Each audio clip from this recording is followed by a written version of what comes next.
जय हिंद मेरे प्यारे बच्चों। Mission NEET 2025। अब पढ़ने का अधिकार सबको, डॉक्टर बनने का अधिकार भी सबको। यही स्लोगन है हमारे रिस्पेक्टेड ऑनरेबल सिंह सर का।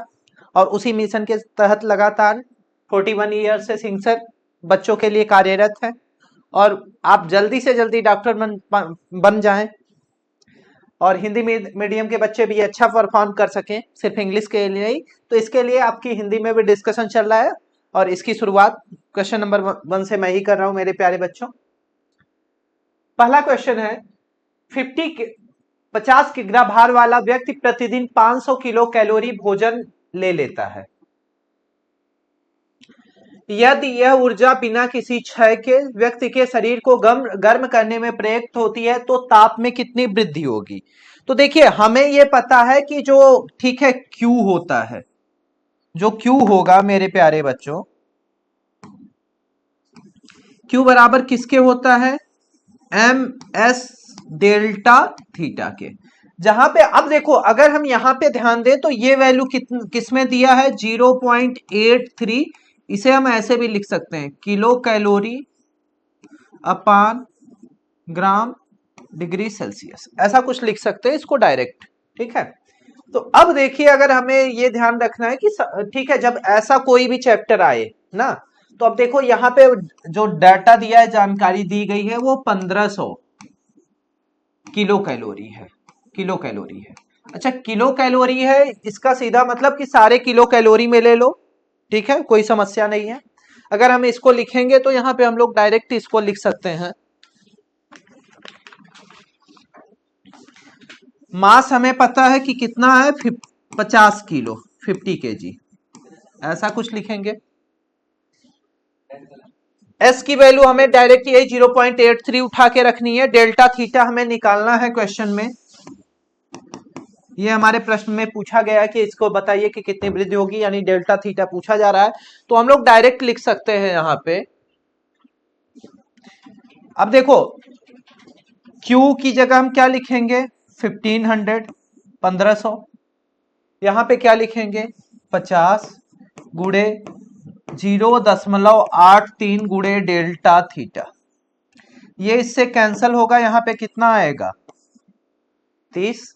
तो यहां से डेल्टा थीटा की वैल्यू हम लोग लिख देंगे 30 अपान 0.83। और यहां से नियर अबाउट अगर ये वैल्यू हम लोग कैलकुलेट करेंगे मेरे प्यारे बच्चों, तो आ जाएगा 36.144। तो देखिए कौन सा मेरे प्यारे बच्चों ऑप्शन सही होगा, चौथा वाला। छोटा सा क्वेश्चन था बच्चों, और इसको सिंपल तरीके से कर सकते हैं। अब देखिए, किसी आदर्श गैस के एक पीवी आरेख में जहां पी वाई अक्ष तथा वी एक्स अक्ष के अनुदिश है, तो जैसा बोला गया है वैसा कर दीजिए, जैसा बोला जाए बस वैसा वैसा कर देना है हम लोगों को, कुछ आगे पीछे सोचना नहीं है। अब हम ये मान के चलते हैं कि ये अपना P है और ये क्या है, V है, पीवी ग्राफ है। तो अगर हम ये लाइन खींचेंगे तो देखिए, ये जो लाइन है इधर वाली अगर बात करते हैं, तो उसमें जो आपका ठीक है आयतन होगा वो क्या होगा, नियत होगा। और इस लाइन पे अगर कोई प्रक्रिया हो रही है तो उसका जो दाब होगा वो क्या होगा, सेम रहेगा, वो बदलने वाला नहीं है। अच्छा, यहाँ पे पूछा जा रहा है रुद्धोष्म वक्र का बताइए और समतापी वक्र का। तो हमें ये पता है कि अगर ये हम खींच रहे हैं तो ये हमारा जाएगा आपका समतापी का, समतापीय का, ये हमारा समतापी का जाएगा। और अगर हम इसको कर रहे हैं तो ये जाएगा रुद्रोष्म, ये क्या जाएगा, रुद्रोष्म। एक समतापी है, दूसरा क्या है, रुद्रोष्म है। अब देखिए, अगर हम लिखना चाहें तो हमें ये पता है बच्चों कि अगर रुद्रोष्म का लिख रहे हैं आप लोग, रुद्रोष्म का, देखो स्लोप को हम क्या बोलते हैं, ढाल या प्रवणता। तो रुद्धोष्म की प्रवणता जो होती है वो होती है माइनस, यानी ऋण गामा, या माइनस को इधर ही ले लेते हैं, gamma minus P by V। तो हमें ये पता है कि ये जो माइनस P बाई V होता है, ये स्लोप किसका होता है, एक्चुअली ये स्लोप होता है, यहां पे हम लिख सकते हैं रुद्रोष्म का प्रवणता, रुद्रोष्म का प्रवणता की प्रवणता लिख देते हैं, रुद्रोष्म की प्रवणता ये बराबर होगा गामा इंटू, अब देखो गामा गुणे माइनस पी बाई वी है, तो माइनस पी बाई वी जो होता है ये स्लोप होता है समतापी का, तो यहां लिखेंगे समतापी की प्रवणता, समतापी की प्रवणता, ऐसा कुछ लिखेंगे। तो यहां से देखिए अगर हम स्लोप लिखना चाह रहे हैं तो ये इसको इधर लेके आइए, तो रुद्रोष्म की प्रवणता, रुद्रोष्म की प्रवणता बटे क्या लिखेंगे हम, समतापी की प्रवणता, समतापी की प्रवणता, और ये जो वैल्यू आ रही है ये क्या है बच्चे, गामा, गामा इक्वल टू क्या है, सीपी बाई सीबी। तो देखिए सीपी बाई सीबी और सीबी बाई सीपी दो ऑप्शन में कंफ्यूज किया गया है, तो आपको पता है कि क्या होगा, सीपी बाई सीबी, इसकी वैल्यू क्या आ रही है, सीपी बाई सीबी। तो ये बहुत सिंपल क्वेश्चन था मेरे प्यारे बच्चों, और ऐसे क्वेश्चन बहुत आसानी से किए जा सकते हैं। अब आगे बढ़ते हैं हम लोग। एसएचएम करते हुए कण का आयाम 4 सेंटीमीटर है, यानी कोई एक कण है वो सिंपल हार्मोनिक मोशन परफॉर्म कर रहा है, सरल आवर्त गति कर रहा है, और उसका आयाम एम्पलीट्यूड मतलब मैक्सिमम वाला जो डिस्प्लेसमेंट है वो 4 सेंटीमीटर है। माध्य स्थिति मीन पोजीशन में इसका वेग जो दिया गया है वो 16 सेंटीमीटर पर सेकेंड है। तो हमें पता है कि मीन पोजीशन पे वेलोसिटी क्या होती है, मैक्सिमम होती है, वेग जो होता है वो सर्वाधिक जो होता है अधिकतम होता है। माध्य स्थिति में, माध्य स्थिति में, माध्य स्थिति में वेग अधिकतम होता है। अच्छा मैं सरल आवर्त गति की बात कर रहा हूं, आप कहीं भी ये वर्ड मत यूज कर देना, सर हमारे यहां तो नहीं होता है ऐसा, ये सब नहीं करना है। माध्य स्थिति में वेग क्या होता है, सर्वाधिक होता है। अच्छा अगर हम अधिकतम लिख भी रहे हैं वेग, अधिकतम वेग लिख भी रहे हैं तो इसका सिंपल सा फार्मूला होता है, ठीक है, ए ओमेगा। अब यहां से अगर हम लोग लिखना चाहें ठीक है, अब ये हम यहां से सबसे पहला काम कर लेते हैं हम लोग कि ओमेगा की वैल्यू निकाल लेते हैं। तो ओमेगा इक्वल टू हम लोग लिख सकते हैं वी अधिकतम, वी अधिकतम बटे ए। वी अधिकतम को अगर हम लोग ध्यान दें तो वी अधिकतम माध्य स्थिति में कितना दिया गया है, 16, 16, और हमारा जो आयाम है मैक्सिमम डिस्प्लेसमेंट सर्वाधिक जो विस्थापन है वो कितना है, 4। तो यहां से हमारा आंसर आ गया 4। अभी यूनिट मत परेशान होना रखने के लिए। इसके बाद हम लोग क्या फार्मूला जानते हैं कि नॉर्मल कंडीशन में, जनरल कंडीशन में, सामान्य स्थिति में फार्मूला जो वेलोसिटी का हम लोगों ने पढ़ा था वो पढ़ा था v equal to omega root में A square minus Y square. अब ओमेगा तो हम लोग लिखेंगे, ओमेगा की वैल्यू कितनी लिखेंगे, 8√3, उसके बाद क्या लिखेंगे, ए का स्क्वायर, ए यानी एम्पलीट्यूड यानी किसका स्क्वायर, 4 का स्क्वायर। तो यहां हम लोग ऐसा लिख सकते हैं कि ये कितना लिखा जा सकता है, 8, अच्छा वेलोसिटी आपको दे रखा है कि इधर 8√3 है, हाँ इसको ऐसे लिख दीजिए, ए रूट में 3, ये बराबर होगा, अब ओमेगा की वैल्यू आपने निकाला है 4, यहां अंडर ब्रैकेट क्या लिखेंगे, 4 का स्क्वायर माइनस y का स्क्वायर, y की भी वैल्यू आपको निकालनी है, y फाइंड आउट करना है, तो माइनस y का स्क्वायर, ऐसा कुछ लिख सकते हैं। चलिए इसको नेक्स्ट स्लाइड पे ले लेते हैं मेरे प्यारे बच्चों। तो हम लोगों का आंसर जो आया वो 8√3, ये बराबर आ गया आपके 4 रूट में 4 का वर्ग माइनस y का वर्ग। अब देखिए दोनों साइड ना वर्ग कर देते हैं, दोनों पक्षों में वर्ग कर देते हैं, ठीक है, स्क्वायर कर देते हैं, तो ये हो जाएगा 64 इंटू 3, ये बराबर आ जाएगा 16, और इधर जो खुलेगा ब्रैकेट तो ये आ जाएगा 16 माइनस वाई का स्क्वायर। तो ऐसा कुछ लिखेंगे 16 माइनस वाई का स्क्वायर। अच्छा देखिए 64 से इसको काट सकते हैं, यहां पे आ जाएगा मेरे प्यारे बच्चों 4, तो ये आ गया 12 इक्वल टू 16 माइनस वाई का स्क्वायर। इसको इधर लाइए तो वाई स्क्वायर इक्वल टू आ गया 16 माइनस 12 यानी 4। तो यहां से लिख सकते हैं वाई इक्वल टू रूट में 4, यानी वाई की वैल्यू क्या आ गई +-2। दो वैल्यू पॉसिबल है, प्लस की ले लो। कितना आ जाएगा 2 सेंटीमीटर।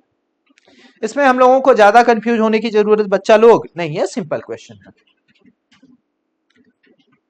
दो एक जैसी किंतु अलग अलग डोरियों में समान तनाव है। इसमें समान आवृत्ति की ज्यावक्रित तरंगे हैं। तरंग एक आयाम तरंग बी के आयाम से दुगना है। यह तरंग बी की तुलना में दर से ऊर्जा संचारित करती है। अच्छा, दर से ऊर्जा, दर का मतलब होता है कि आप भाग दे दो किससे, समय से, ऊर्जा को। तो अगर ऊर्जा को हम समय से भाग दे देंगे तो हमें क्या मिलेगा, शक्ति मिलेगी। तो देखो ये डायरेक्ट शक्ति की बात कर रहा है और हमें बहुत अच्छी तरीके से पता है कि P जो होता है वो समानुक्रमापाती होता है किसके, आयाम के वर्ग के। ये बहुत बेसिक जनरल चीज है जो डेटा आपको पहले से ही पता है। अब इसको हम लोग फॉर्मुलाइज नहीं पूरा करने जा रहे हैं, सिंपल तरीके से करेंगे। तो देखो हम लोग ऐसा लिख सकते हैं, एक ही बात हो रही है तो P A by PB, P A by PB की बात करोगे तो तरंग ए का आयाम बी के आयाम से दुगना है, यह तरंग बी की तुलना में ऊर्जा। तो अब देखिए यहां पे हम लोग ए का आयाम जो है बी से क्या है, दोगुना है। तो 2a बाई क्या लिखोगे भाई, 2a लिख सकते हो या तो, ठीक है, अपान ए, क्योंकि हम a अगर b का मान रहे हैं तो ठीक है, a का उसका क्या है, दोगुना है। देखिए ध्यान से, तरंग a का आयाम तरंग b के आयाम से दोगुना है। यहां से हमारा आ जाएगा 4। कितना आ जाएगा 4। यानी हम लोग यहां से लिख सकते हैं कि PA इज इक्वल टू 4 गुणे PB, 4 गुणे PB। तो यहां से आंसर क्या आ जाएगा, 4 गुना। हमें लगता है यहां तक आपको कोई दिक्कत नहीं होनी चाहिए। 100 डिग्री सेल्सियस की 5 ग्राम वाष्प को 0 डिग्री सेल्सियस की 6 ग्राम बर्फ में प्रवाहित किया जाता है। यदि वाष्प तथा बर्फ की गुप्त उष्माएं क्रमशः 540 तथा 80 कैलोरी प्रति ग्राम है तो मिश्रण का अंतिम तापमान होगा। अगर इस क्वेश्चन को करना है तो सबसे अच्छा तरीका यह है बच्चे कि हमारे पास शुरुआत में हम देखते हैं कि वाष्प है, क्या है, वाष्प, वो भी 100 डिग्री सेल्सियस पे। तो इस वाष्प को हम बदलेंगे जल में, यानी इसकी अवस्था में परिवर्तन करेंगे और ये 100 डिग्री सेल्सियस ही रहेगा। यही हम रेफरेंस मान के चलेंगे जल को। तो देखिए अब हमें पता है कि अवस्था का परिवर्तन हो रहा है तो फार्मूला ml लगेगा। तो देखिए यहाँ पे हम मान लेते हैं Q1, ये फार्मूला आ जाएगा आपका ml, m कितना है आपको 5 इंटू 540। अगर मल्टीप्लाई करेंगे तो 500 गुणे 5 ये हो जाएगा 2500, 40 गुणे 5 कितना 200, 2500 प्लस 200 कितना हो गया 2700। जब वैल्यू आपको ग्राम में दी हो तो आंसर कैलोरी में आएगा, किलोग्राम में दी गई हो तो किस में आएगा, किलो कैलोरी में आएगा मेरे प्यारे बच्चों। अब देखिए दूसरी तरफ अगर हम बात कर रहे हैं जल की, तो बर्फ है अपने पास और ये बर्फ भी जो है वो 0 डिग्री सेल्सियस पे है, 0 डिग्री सेल्सियस पे है। बर्फ को सबसे पहले हम जल में बदलेंगे, वो भी जल किसका, कौन सा, 0 डिग्री सेल्सियस पे होना चाहिए टेम्परेचर। यानी हम अवस्था का परिवर्तन कर रहे हैं तो फार्मूला लगेगा ml, m की वैल्यू कितनी दी गई है, बर्फ जो है वो 6 ग्राम है, गुणे L जो है वो कितना है 80, यानी यहां से आ गया मेरे प्यारे बच्चों 480 कैलोरी। इसके बाद जल जो था वो 0 डिग्री सेल्सियस, हमारा रेफरेंस 100 डिग्री सेल्सियस है तो जल को लेके जाते हैं पहले 100 डिग्री सेल्सियस पे। तो इसके लिए हमें फार्मूला लगेगा Q3 equal to MS delta theta. M की वैल्यू कितनी है बच्चों, ठीक है, M अगर रखेंगे तो M हमें पता है 6 है, S1 है और डेल्टा थीटा कितना है 100, तो कितना 600 किलो कैलोरी। तो यहां से देखें अगर टोटल एनर्जी, टोटल ऊर्जा जो मिल रही है वो कितना मिल रहा है 1080 कैलोरी, 1080 कैलोरी मिल रहा है। तो यहां से हम लोग अगर चाहेंगे तो डायरेक्ट लिख सकते हैं कि आंसर कितना आ जाएगा हमारा 100 डिग्री सेल्सियस। कितना आ जाएगा 100 डिग्री सेल्सियस, क्योंकि भाई पूरा का पूरा यूज हो ही नहीं पाएगा, क्योंकि देखो 2700 किलो कैलोरी ज्यादा एनर्जी दे रहा है, ठीक है। तो कितना होगा तापमान 100 डिग्री सेल्सियस। चलिए आगे बढ़ते हैं। एक मंदित दोलित आयाम का आयाम 5 सेकंड में अपने मूल परिणाम से घटकर मूल परिणाम के 0.9 गुना हो जाता है। अब देखो इसका फार्मूला तो एक्चुअली होता है कि BT/2m यूज करते हैं, लेकिन हम लोग इसको जनरल तरीके से यूज करेंगे, ठीक है, जैसा कि थोड़ा सा आसान पड़े आपके लिए। हम ऐसे लिख देते हैं A=A0, उसके बाद e की पावर -BT/2m की जगह हम लोग, ठीक है, अलग से कोई डेटा ले लेते हैं। मान लेते हैं कि ठीक है, आप कोई भी डेटा ले लो, -YT ले लेते हैं, ऐसा कुछ ले लेते हैं, प्लस भी ले लो, कोई समस्या नहीं है, ठीक है। हम ये कांस्टेंट के तौर पे ये टर्म यूज हो रहा है। अब देखिए हमें पता है कि यहाँ पे हमें पता है कि शुरुआत में कितना हो रहा है, मूल का कितना हो जा रहा है, 0.9 that equal to A0 e की पावर -y, और टाइम अगर देखेंगे तो टाइम आपको कितना दिया है, 5 सेकेंड, यानी क्या होगा, इंटू 5। दूसरा अगर लिखना चाहेंगे तो यहां हम डायरेक्ट लिख सकते हैं कि अल्फा गुना हो जा रहा है, यानी alpha A0 that equal to A0 से A0 कैंसिल हो जाएगा, यहाँ A0 बचेगा, A0 से A0 यहाँ भी कैंसिल कर देंगे हम लोग, e की पावर -y इंटू, अब देखिए 5 की जगह और 10 सेकंड लग रहा है, यानी इनिशियल से कितना टाइम लगा, 5 सेकंड प्लस 10 सेकंड, यानी 15 सेकंड, तो ये हो गया 15। अब यहां से अगर हम कंपेयर करके लिखना चाहेंगे तो देखिए यहाँ पे ये कितना टाइम, भाई इसको लिखना हुआ तो 15 को अगर हम अलग से लिखना चाहें तो कितना लिख सकते हैं, 5 × 3 लिख सकते हैं इतना। तो इधर डायरेक्ट लेके आ जाइए, तो अल्फा की वैल्यू अगर हम यहां से लिखना चाहें, बच्चे कैलकुलेशन कौन करेगा, आप डायरेक्ट कंपेयर करके डायरेक्ट भी लिख सकते हो कि ये हो जाएगा 0.9 की पावर कितना, 3, ऐसा लिख सकते हो, क्योंकि आपको पता है कि e की पावर y इंटू 5/3 लिखोगे तो ये पूरा इसकी जगह लिखा जा सकता है। या आपको अगर नहीं समझ में आ रहा है तो मैं लिख दे रहा हूं कि देखो आप लिख सकते हो अल्फा इक्वल टू e की power -y into 5 into e की पावर 3, ऐसा कुछ लिख पाना पॉसिबल है। अब इसकी वैल्यू आपको पता है कि कितना है, 0.9, तो ज्यादा अच्छा तरीका है कि हम डायरेक्ट क्या कर दें बच्चे, कंपेयर कर दें।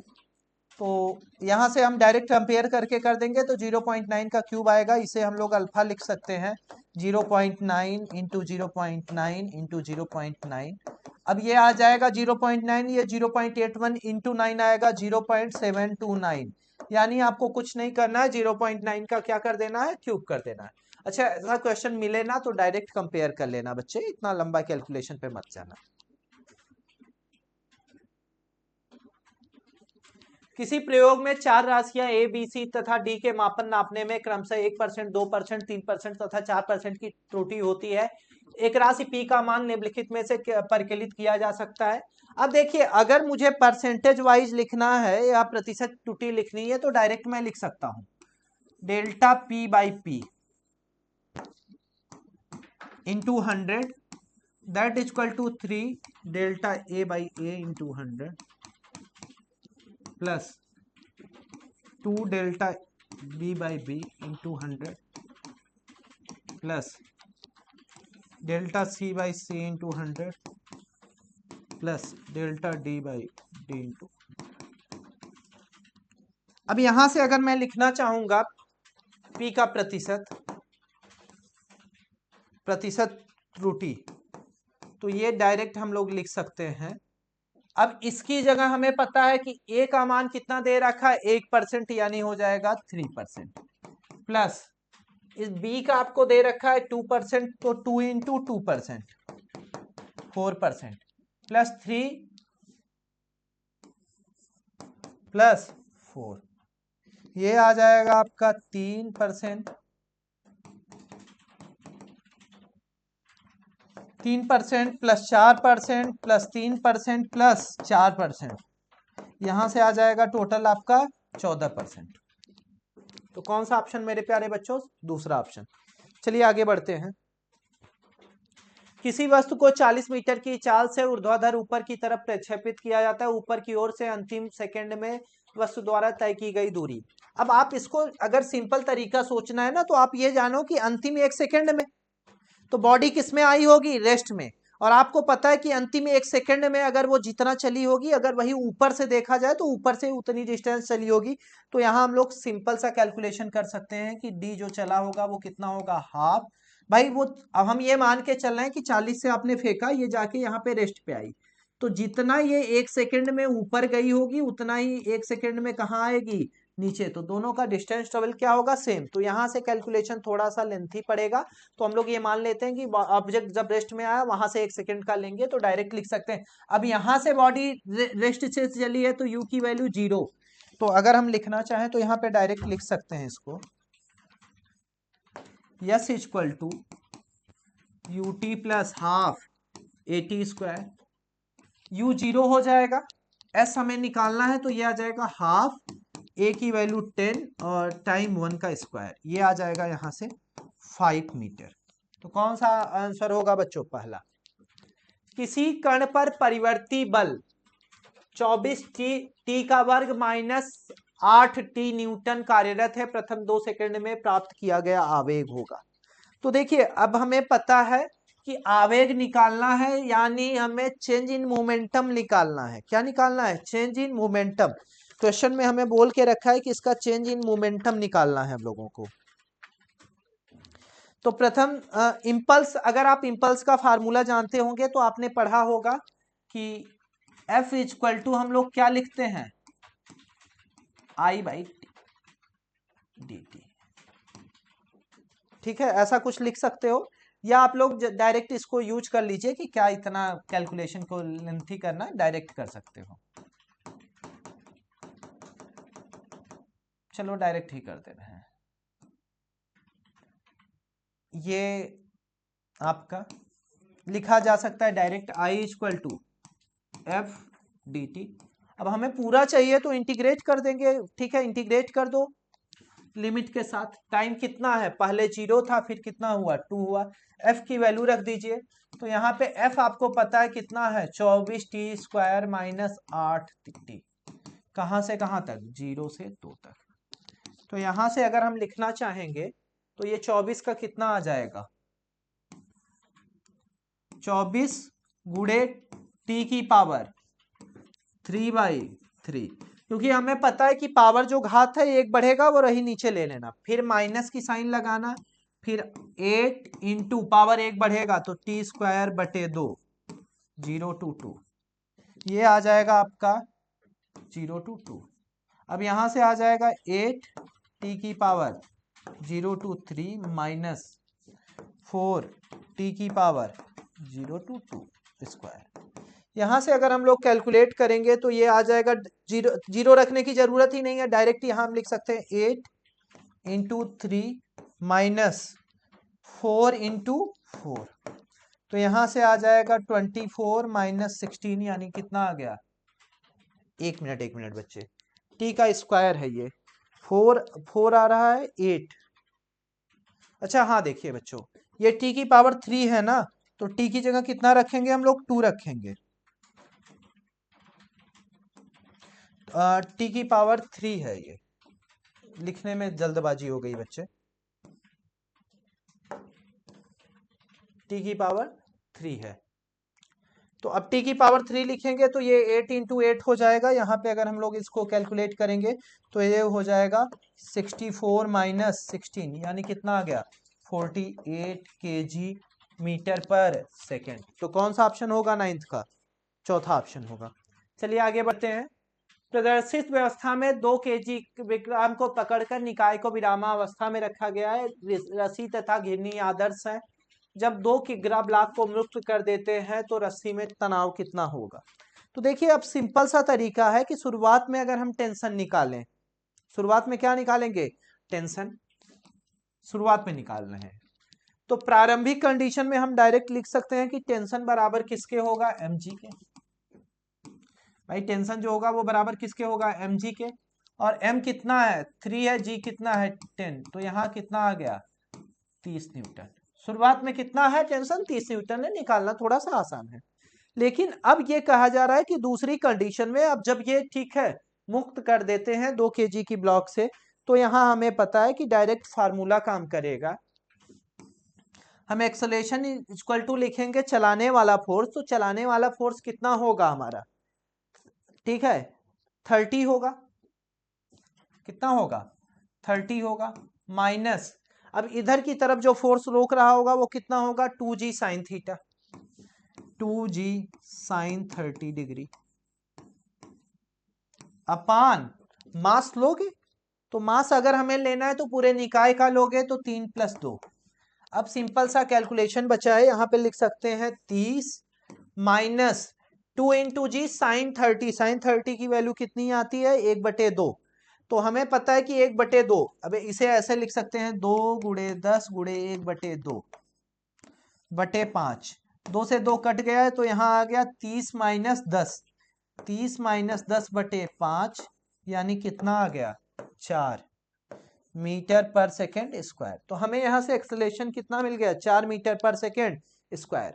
अब टी डैश को मुझे लिखना हुआ, क्या लिखना हुआ टी डैश, तो टी डैश हम लोग डायरेक्ट लिख सकते हैं 3g - a, 3 वही रहने दो, g की वैल्यू 10 है, माइनस कितना रखेंगे 4, तो ये कितना आ जाएगा 3 × 6 यानी कितना आ गया 18 न्यूटन। तो आपको पता है कि पहले कितना था 30 न्यूटन, बाद में कितना हो गया 18 न्यूटन, तो हम यहां से लिख सकते हैं कि परिवर्तन जो आया वो कितना आया 12 न्यूटन का। भाई पहले 30 था फिर घटा 18 हुआ, तो यानी 12 न्यूटन की क्या हुई कमी। आप ही को तो पता है ना कि पहले अगर हमें निकालना हुआ तो हम क्या लिखेंगे t - t डैश, t कितना था 30 माइनस 18, ये कितना आ गया 12 न्यूटन, और ये क्या आ रही कमी हो रही है। तो मुझे नहीं लगता कि ये बहुत टफ प्रॉब्लम है, सेकंड आंसर होगा। चलिए आगे बढ़ते हैं। एक वस्तु ए अन्य स्थिर वस्तु बी से पूर्ण प्रत्यास्थ टक्कर करती है, टक्कर के पश्चात दोनों वस्तु समान चाल से विपरीत दिशा में गति करती है, वस्तु ए और बी के द्रव्यमानों का अनुपात होगा। अब देखिए इस क्वेश्चन को करने के कई तरीके हैं, लेकिन हम लोग थोड़ा सा इजी तरीका खोजेंगे। E अगर मुझे लिखना हुआ तो E की वैल्यू 1 हमें पता है, और टक्कर करने के बाद क्या हो जाएगा स्पीड चेंज हो जाएगा, तो डायरेक्ट हम लोग अगर लिखना चाहें तो VB - VA लिख सकते हैं, अपान ठीक है डायरेक्ट क्या लिख सकते हैं UA - UB, UA - UB ऐसा कुछ लिख सकते हैं। अब वैल्यू रखनी है तो देखो V - V, अब माइनस साइन तो पहले से है और डायरेक्शन बदलेगा वेलोसिटी का, अगर हम इधर पॉजिटिव ले रहे हैं तो अगला इधर जाएगा तो क्या लेंगे निगेटिव, अपान क्या लिख देंगे u - 0 यानी u लिख देंगे डायरेक्ट, तो यहां से आ जाएगा 2v/, ये हमारी किसकी वैल्यू आई E की वैल्यू आई। तो यहां से अगर हम लोगों को लिखना हुआ तो ठीक है थोड़ा सा कंपेयर करके अब इसको लिख सकते हैं हम लोग कि E = 2v/u, तो यहां से हम लिख सकते हैं 2v = कितना आ गया va, शुरुआत की बात कर रहे हैं हम लोग। अब यहां से अगर लिखना हुआ तो v = हम क्या लिख सकते हैं va/2, कंपेयर कर लेना मेरे प्यारे बच्चों। इसके बाद हमें पता है कि डायरेक्ट फार्मूला लगा देंगे MA अपान MA - MB, उसके बाद VA दैट = VA/2, VA/2, तो VA से VA कैंसिल हो गया। अब यहां से हम लोग लिखना चाहें तो लिख सकते हैं 2MA दैट = MA - MB, ऐसा लिख सकते हैं 2MA = MB - MA। एक मिनट बच्चे यहाँ पे थोड़ा सा ध्यान देना, ये MB - MA होगा, MB - MA, तो यहाँ पे भी हम लोग क्या लिखेंगे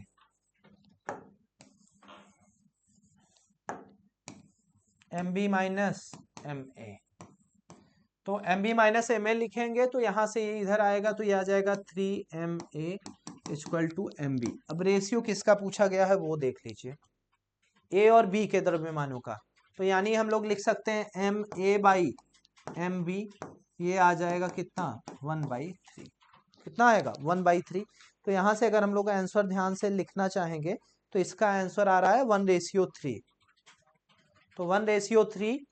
अच्छा भाई देखो दोनों ऑप्शन में 1/3 है तो थोड़ा सा वो टाइपिंग मिस्टेक है, तो आप ये जानते रहे ना कि 1/3 आंसर आ रहा है, कितना आंसर आ रहा है 1/3, आंसर जो सही है वो कितना है 1/3। ये ऑप्शन का करेक्शन आपको पेपर में करवा दिया गया होगा। एक व्यक्ति घूर्णन कर रहे स्टूल पर अपने हाथों को फैलाकर बैठा हुआ है। यदि वह अचानक अपने हाथ भीतर की ओर खींच ले तो निकाय की गतिज ऊर्जा के और कोणीय संवेग के बारे में निम्नलिखित में कौन सा कथन सही।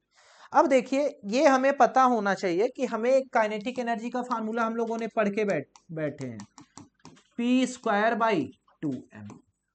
ये किसके लिए था? ट्रांसलेशनल के लिए। जब घूर्णी गति होगी तो वहां फार्मूला ये लगेगा, kinetic energy equal to L²/2।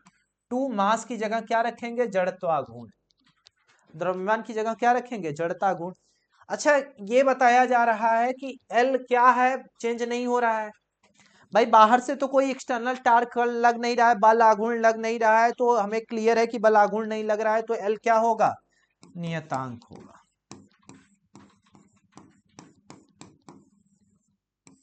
L क्या होगा? नियतांक होगा। तो यहां से हम लोग लिख सकते हैं kinetic energy that is equal to, भाई L नियतांक हो गया तो ये डायरेक्टली प्रोपोर्शनल ले लो, 1/, क्या लिख सकते हैं? I। तो इसका मतलब ये है कि कौन सी बात सही है। अब देखिए, K डायरेक्टली प्रोपोर्शनल टू क्या है? A। और हमें पता है कि IA ये बड़ा होगा किससे? IB से। शुरुआत की कंडीशन में, बाद में IA ग्रेटर देन क्या होगा? IB। तो यहां से ये क्लियर हो गया कि अगर जड़त्व आघूर्ण पहली कंडीशन में ज्यादा है तो काइनेटिक एनर्जी क्या होगा? दूसरी कंडीशन में ज्यादा होगा। यानी हम लिख सकते हैं यहाँ पे कि काइनेटिक एनर्जी जो होगी, गतिज ऊर्जा, गतिज ऊर्जा एक ही ये बड़ी होगी, गतिज ऊर्जा B से। तो इसका मतलब हमें एक चीज तो पता है कि L क्या है? नियतांक है। तो अब एक ऑप्शन अगर हम 12th का देखें तो 12th का कौन सा ऑप्शन सही हो रहा है? K क्या होगा? K क्या हो रहा है? बढ़ेगा, लेकिन L क्या रहेगा? नियत रहेगा।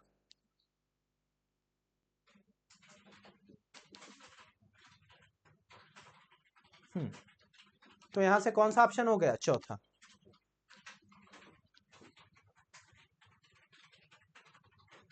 आगे बढ़ते हैं हम लोग। साबुन के दो बुलबुलों के अंदर दाब 1.01 तथा 1.02 वायुमंडल है, उनके आयतनों का अनुपात होगा। अब यहाँ पे हम लोग लिखना चाहें तो डायरेक्ट लिख सकते हैं P1 माइनस P2। अब इसको अंदर दाब को जो भी प्रेशर का फार्मूला है वो यूज कर देते हैं, तो ये हो जाएगा 1.01 माइनस 1, यहाँ पे 1.02 माइनस 1। अगर आप यहाँ से घटाएंगे तो ये वैल्यू आएगी -0.1 अपान 0.1 अपान 0.2, तो इसकी वैल्यू आ जाएगी 1/2। इसकी वैल्यू आ जाएगी 1/2। इसके बाद हम लोग आगे बढ़ते हैं, तो P डायरेक्टली प्रोपोर्शनल टू क्या है? 1/r। डायरेक्टली समानुपाती है, तो उनके आयतनों का अनुपात आपसे पूछा गया है। तो यहां से हम लोग लिख सकते हैं P1/P2 that is equal to R2/R1। और हमें P1/P2 पता है कितना है? 1/2 that is equal to R2/R1। तो यहां से अगर हमें R1/R2 लिखना हुआ तो यह आ जाएगा 2:1। और हमसे आयतनों का अनुपात पूछा जा रहा है, तो आयतन हमें पता है कि बुलबुला है, तो भाई 4/3πr³ यूज करोगे तो डायरेक्ट यूज कर लो। तो हम लिख सकते हैं V directly proportional to R³। तो यहां से आ जाएगा V1/V2, V1/V2 that is equal to R1/R2 का क्यूब। यहां से मेरे प्यारे बच्चों लिखा जा सकता है R1 कितना है? 2/1 का क्यूब घन, ये आ जाएगा 8:1, 8:1।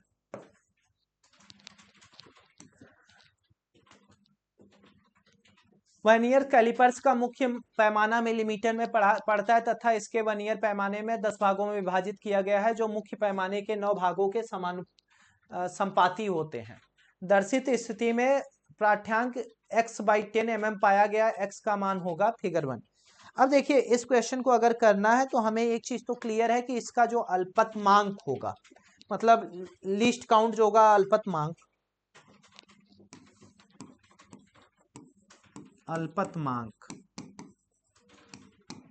ये 1/10 होगा, यानी 0.1 मिलीमीटर। 0.1 मिलीमीटर है।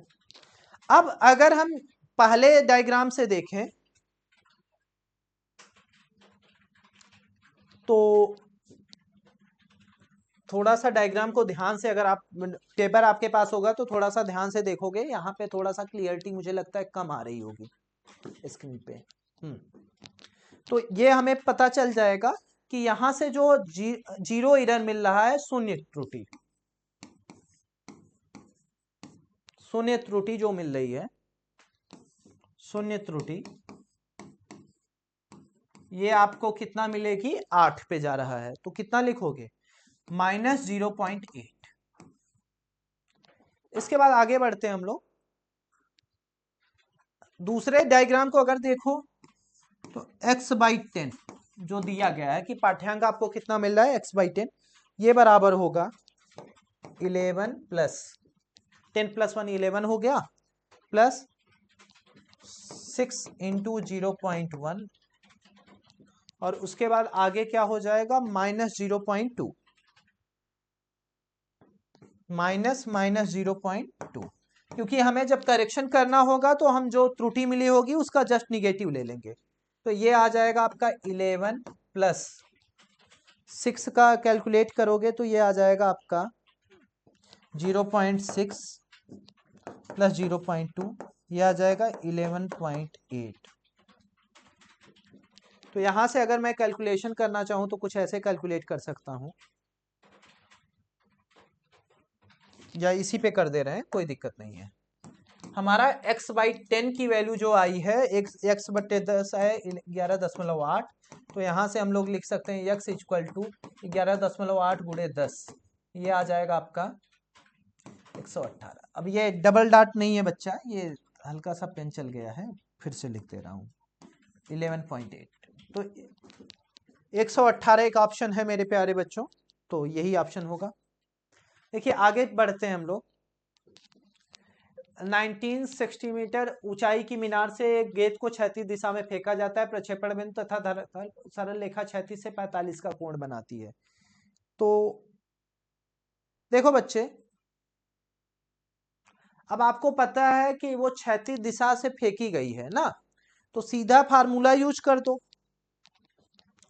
भाई। आपको पता है कि उसको आने में कितना टाइम लगेगा, ठीक है। अभी वेलोसिटी उसकी देख लेते हैं कि 19.6 मीटर से फेंका गया है, और ये अपनी वेलोसिटी को 45 का कोण बनाती है। तो आरंभिक वेग बताइए।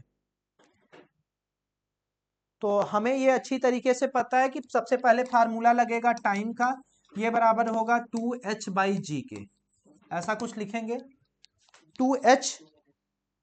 देखो 2 वही रहने दो, h की वैल्यू कितना दिया है 19.6/g की वैल्यू यहाँ पे 9.8 लेना है। ये कटेगा इससे, कितना आ जाएगा 2, तो यानी आ गया 2 × 2, यानी टाइम कितना आ गया 4 सेकेंड रूट में, यानी अपना कितना वैल्यू आया 2 सेकेंड। फिर वो पूछ रहा है कि कोण बनाती है, तो प्रारंभिक वेग, प्रारंभिक वेग का उसे कुछ लेना ही नहीं, 19.6 ये हो जाएगा u × t, तो u है और t 2 है, तो यहां से u = आ जाएगा 19.6/2। तो 19.6/2 अगर करेंगे तो ये वैल्यू आ जाएगी आपकी 9.8 मीटर पर सेकेंड। तो कुछ सोचना ही नहीं है मेरे प्यारे बच्चे।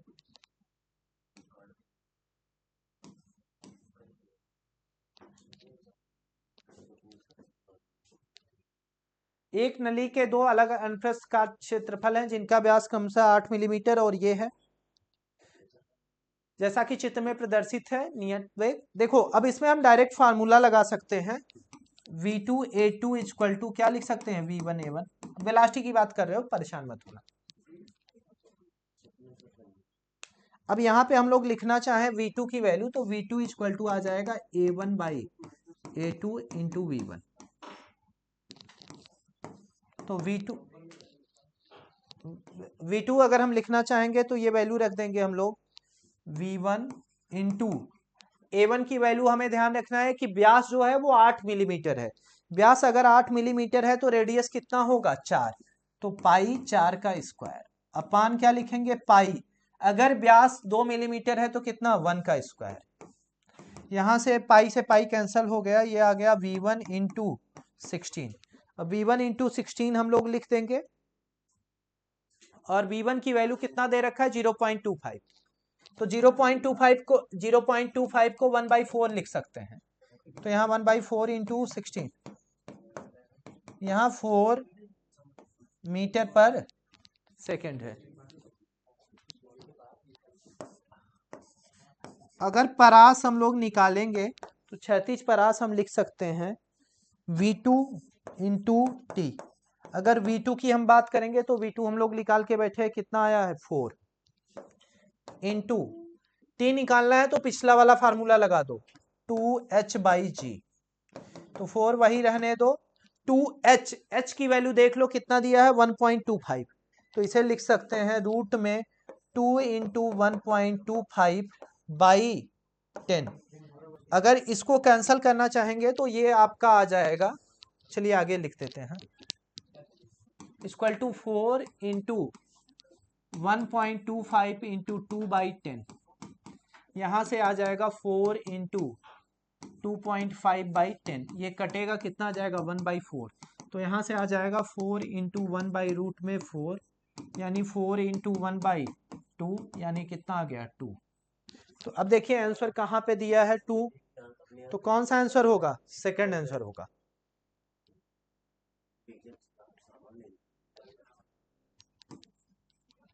चलिए आगे बढ़ते हैं। दो बिंदु आवेशों के बीच का बल 400 न्यूटन है यदि दोनों आवेशों के बीच की दूरी 50% बढ़ा दी जाए। तो देखो अगर पहले R था तो 50% बढ़ा रहे हो तो R प्लस R का 50%, यानी ये जो R डैश मिल रहा है आपको वो R रहेगा ही रहेगा, प्लस कितना मिलेगा R इंटू 50/100। ये कटेगा 1/2 आ जाएगा। तो यहां से आ जाएगा R प्लस R/2, यहां से आ जाएगा 3R/2। ऐसा कुछ लिखेंगे। इसके बाद आगे बढ़ते हैं मेरे प्यारे बच्चों।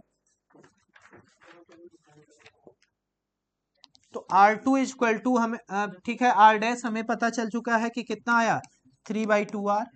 अब जो डेटा दिया गया है उसको यूज कर लीजिए। आपको पता है F इक्वल टू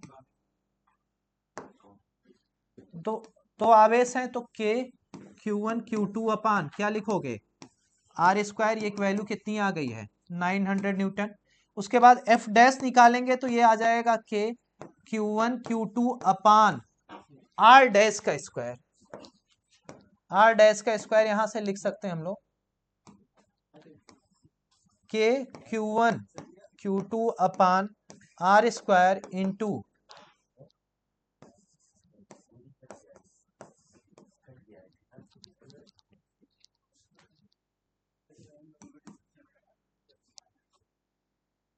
इसके बाद आगे हम लोग करेंगे तो ये आ जाएगा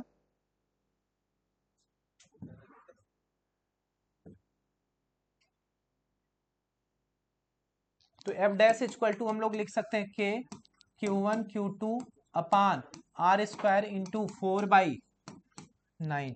इसकी वैल्यू दिया है 900, तो 900 इंटू 4/9 ये कितना आ जाएगा 400 न्यूटन।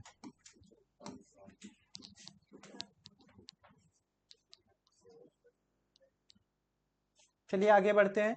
दो समान छोटे चालकों पर Q1 और Q2 का आवेश है, जहां Q1 much greater than Q2। आवेश के बीच की दूरी d है। पहले दूसरे पर F1 बॉल फोर्स लगाता है। पहले गोले को दूसरे गोले से छूकर उसी निश्चित दूरी पर रख दिया जाता है, तो दूसरा पहले पर बल लगाता है। अब देखिए सिंपल तरीका है कि आप F1 अगर लिखना हुआ तो डिस्टेंस आपने सेम रखा है, तो F1 डायरेक्टली प्रोपोर्शनल टू क्या लिख सकते हो हम Q1 Q2 लिख सकते हैं। लेकिन जैसे ही उनको आपस में लाएंगे तो उनका चार्ज क्या हो जाएगा, आपस में Q1 प्लस Q2 होकर डिवाइड हो जाएगा। जैसे मैं ये कह रहा हूं कि पहले इसका चार्ज Q1 था, इसका चार्ज क्या था Q2 था। इसको हम लोग टच में लाए Q1 को और Q2 को, Q1 और Q2 क्या आया टच में आया, फिर बाहर ले गए। तो अब इधर जो चार्ज डेवलप होगा वो होगा Q1 प्लस Q2/2। इधर भी जो चार्ज आएगा वो कितना आएगा Q1 प्लस Q2/2, ऐसा लिख सकते हैं। तो यहां से हम लोग अगर लिखना चाहेंगे तो F2 की जो वैल्यू आएगी वो डायरेक्ट लिख सकते हैं, डायरेक्टली प्रोपोर्शनल टू पहले का चार्ज क्या है Q1 प्लस Q2/2 और इसी का क्या लिखेंगे स्क्वायर। अब यहां से हम लोग लिख सकते हैं F1/F2 that is equal to Q1 Q2 upon Q1 plus Q2 का स्क्वायर इंटू 4 कहाँ चला जाएगा ऊपर। अब इसको हम लोग लिखना चाहेंगे तो डायरेक्ट लिख सकते हैं F1/F2, अगर उसको एक्सपेंशन करके लिखेंगे तो ये डायरेक्ट लिखा जा सकता है 4Q1 Q2। अब देखो यहाँ पे Q1 की वैल्यू को क्या कर सकते हो आप Q2 की वैल्यू को क्या कर सकते हो नेग्लेक्ट कर सकते हो, क्योंकि ठीक है बोला गया कि Q2 बहुत बड़ा Q1 बहुत बड़ा है। तो यहाँ पे अगर हम नेग्लेक्ट कर रहे हैं तो डायरेक्ट लिख सकते हैं यहाँ पे Q1, क्योंकि हमें पता है कि Q1 जो है वो बड़ा है। अगर Q1 बड़ा है तो इसके साथ कोई चीज प्लस में स्क्वायर में ऐड हो रही तो उसकी वैल्यू बहुत छोटी होगी, तो उसको हम नेग्लेक्ट कर सकते हैं। तो ये आ जाएगा आपका Q1 का स्क्वायर, यहां से आ जाएगी वैल्यू 4Q2/Q1। तो कौन सा आंसर होगा 4Q2/Q1। तो यहां से 18वें का आंसर हो गया तीसरा। चलिए आगे बढ़ते हैं। दो कणों ए और बी के छड़ द्वारा जोड़ा जाता है यदि निकाय दो अभिलंब रेल पथ के मध्य चित्रानुसार गति करने के लिए छोड़ दिया जाता है बिंदु ए पर 10 मीटर पर सेकंड से दाहिने गतिमान हो।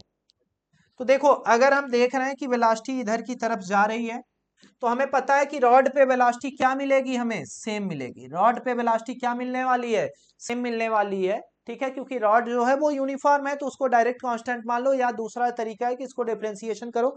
तो हम लोग सिंपल तरीके से कर देते हैं। अगर ये अल्फा की वैल्यू आपको दे रखा है कि कितना है 60 डिग्री, तो ये आपका कितना होगा 30 डिग्री होगा। अब सिर्फ वैल्यू रखने की बात रह गई है, क्योंकि ये जो जाएगा ये VB कुछ इस तरीके से जाएगा। तो रॉड पे जो इसका कंपोनेंट बी का पड़ा है वो VB का, अगर हम VB का लिखेंगे तो VB cos 30 पड़ेगा। VB cos 30 डिग्री ये बराबर आ जाएगा VA cos 60 डिग्री के। और VB, अब VB वही रहने दीजिए, VA की वैल्यू हम लोगों को पता है, VA बोल के रखा गया है 10, तो VB वही रहने दीजिए इंटू cos 30 की वैल्यू हो जाएगी √3/2, ये बराबर हो जाएगा VA की वैल्यू 10 है इंटू हम कितना लिख सकते हैं cos 60 की वैल्यू जो होती है 1/2 होती है। 2 से 2 को कैंसिल कर दीजिए तो VB इक्वल टू आ गया आपका 10/√3। तो ऊपर नीचे 3 से √3 से मल्टीप्लाई कर देंगे तो ये आ जाएगा 10√3/3। अब इसको कैलकुलेट करेंगे तो यहां से VB अगर हम लिखना चाहें तो ये आ जाएगा 10 इंटू 1.73 ले लेते हैं जनरल वैल्यू, उसके बाद 3। अब इसका मल्टीप्लाई करेंगे तो ये 17.3/3 आएगा। और समथिंग अगर इसको सॉल्व करके देखेंगे तो इसकी वैल्यू जो होगी वो, ठीक है, ये वैल्यू जो है वो 18 से कम है, तो जो भी वैल्यू आएगी वो नियर अबाउट कितना आएगा 5.8 मीटर पर सेकेंड। तो यहाँ से ऑप्शन कौन सा हो गया, थर्ड हो गया। आगे बढ़ते हैं। nth कक्षा में चक्कर लगाने में E की ब्रीडॉगली वेवलेंथ क्या होगी, या कक्षा की त्रिज्या R है। अब हमें पता है कि कक्षा की त्रिज्या अगर R है तो टोटल डिस्टेंस कितना चल रहा होगा 2πr। तो यहाँ से कौन सा आंसर हो गया 2πrn/a। तो यहाँ से हम लोग डायरेक्ट ऑप्शन कौन सा कर सकते हैं, थर्ड। यदि किसी गतिमान कण की गतिज ऊर्जा 50% कम की जाए तो संबंधित ब्रीडॉगली वेवलेंथ तरंग में वृद्धि होगी।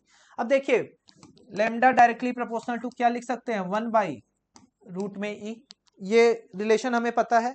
λ1 हम मान लेते हैं कि ये वैल्यू कितनी है 100, तो λ2 आपका कितना हो जाएगा 100 प्लस x। E1 की वैल्यू हमें पता है कि शुरुआत में हम E1 की वैल्यू क्या ले रहे हैं 100 ले रहे हैं, तो E2 ये बोल के रखा है कि 50% कम होगा, यानी E2 की वैल्यू क्या हो जाएगी 100 - 50, यानी कितना आ गया 50। अब सिर्फ कैलकुलेशन का काम बचा हुआ है और हमें ये रिलेशन पता है कि λ1/λ2 इसे हम डायरेक्ट लिख सकते हैं रूट में E2/E1। λ1 की वैल्यू अगर हम लोग रखेंगे तो λ1 कितना है 100 अपान क्या आ रहा है 100 प्लस x, ये बराबर आ जाएगा रूट में E2 की वैल्यू हमारे पास 50 आ रही है अपान ये कितना आ रहा है 100। अब सिर्फ कैलकुलेशन का काम बचा हुआ है, तो यहां से अगर हम लोग करना चाहेंगे कैलकुलेशन तो डायरेक्ट इस पे लिख सकते हैं। अच्छा इसको यही कैंसिल कर दीजिए, ये वैल्यू आ जाएगी 1/√2। तो यहां से 100 को अगर हम मल्टीप्लाई कर देंगे तो ये क्रॉस मल्टीप्लीकेशन करेंगे तो क्रॉस मल्टीप्लीकेशन में ये वैल्यू आ जाएगी 100√2, 100√2, और ये बराबर किसके होगा क्रॉस मल्टीप्लीकेशन में 100 प्लस एक्स के। 100 प्लस कितना लिख रहे हैं एक्स, हमें एक्स निकालना है तो एक्स इक्वल टू आ जाएगा 100√2 माइनस 100, और √2 की वैल्यू हमें पता है कि ये √2 की वैल्यू 100 इंटू कितना लिख सकते हैं 1.414 माइनस 100, यहाँ से ये आ जाएगा 141.4 माइनस 100, ये वैल्यू आ जाएगी 41.4। तो अब देख लेते हैं ऐसा कोई आंसर है कि नहीं हम लोगों के पास 41.4%, तो 41% आ रहा है, यानी वैल्यू उन्होंने सिर्फ अप्रॉक्स में 1.4 लेके ही चले, आप पूरी वैल्यू रख सकते हो √2 की। इसके बाद आगे बढ़ते हैं हम लोग। दो समान कैथोड प्रकाश की आवृत्ति F1 तथा F2 प्राप्त करते हैं, यदि प्रकाश इलेक्ट्रॉन V1 तथा V2 वेग से बाहर जाते हैं तब हमें पता है कि डायरेक्ट हम लोग लिख सकते हैं K1 minus K2 that equal to H, उसके बाद क्या लिखेंगे F1 माइनस F2, जो क्वेश्चन में दिया गया है टर्म उसी के तरीके से करते हैं। तो यहाँ हम लिख सकते हैं हाफ m V1 का square minus half m V2 का स्क्वायर, ये बराबर किसके आएगा H F1 माइनस F2 के। अब यहाँ पे हम लोग लिखना चाहें तो लिख सकते हैं V1 का स्क्वायर माइनस V2 का स्क्वायर, कॉमन ले लेते हैं 1/2 m को, ये बराबर आ जाएगा H F1 माइनस F2 के। अब ये 2 ऊपर की तरफ जाएगा, m क्रॉस मल्टीप्लीकेशन में कहा जाएगा नीचे की तरफ, तो हम लिख सकते हैं V1 का स्क्वायर माइनस V2 का square that equal to 2H/m, यहाँ पे आ जाएगा आपका F1 माइनस F2। तो यहां से हमें क्लियर हो गया कि कौन सा ऑप्शन होगा, फर्स्ट ऑप्शन होगा। चलिए आगे बढ़ते हैं। आवेश तथा समय t निम्न प्रकार से संबंधित है, Q equal to 3t² minus 2t plus 4, तात्कालिक तथा औसत विद्युत धाराओं का अनुपात t इक्वल टू 2 सेकंड पे होगा। तात्कालिक का मतलब ये हमें है कि सीधा तात्कालिक वो बोल रहा है, यानी हमें डायरेक्ट 2 सेकंड पे चाहिए, यानी डायरेक्ट हम इसको डिफ्रेंशिएट कर सकते हैं। तो I इक्वल टू विद्युत धारा का अनुपात चाहिए, तो I इक्वल टू हम लोग शुरुआत में तात्कालिक ही निकालते हैं। आई तात्कालिक अगर हम लोग निकाल रहे हैं तो यहाँ इस फंक्शन को सिर्फ तात्कालिक है तो डायरेक्ट इसको डिफ्रेंशिएट कर देंगे, ये आ जाएगा d/dt, q को डिफ्रेंशिएट करोगे तो ये हो जाएगा d/dt, यहाँ पे वैल्यू आ जाएगी 3t² माइनस 2t प्लस 4। अब हमें यहाँ पे पता है मेरे प्यारे बच्चों की 3t² अगर लिखेंगे तो 3t का डिफरेंशिएशन डायरेक्ट 6t आ जाएगा, माइनस कितना आएगा 2। अब 6 इंटू टी की वैल्यू 2 दिया है माइनस 2, ये वैल्यू 6 इंटू 2 12 आएगा, 12 माइनस 2 कितना आएगा 10। अब देखो एम्पियर में वैल्यू आएगी। इसके बाद दूसरा अगर हम लोग निकाल रहे हैं आई, तो आई हम लोगों को औसत चाहिए, क्या चाहिए औसत। तो इसके लिए हम लोग डायरेक्ट फार्मूला रखेंगे, पहले इस पे कितने की वैल्यू रखेंगे टी की वैल्यू रखेंगे, तो यहां हम लोग लिख सकते हैं 3, उसके बाद 2 का स्क्वायर माइनस 2 2 प्लस 4, फिर माइनस की साइन लगाएंगे। अब यहाँ पे हम लोग लिखेंगे 3, अब टाइम हमारा 0 सेकंड से शुरू होगा तो 0 का स्क्वायर माइनस 2 0 प्लस 4 बाई हम क्या लिखेंगे 2।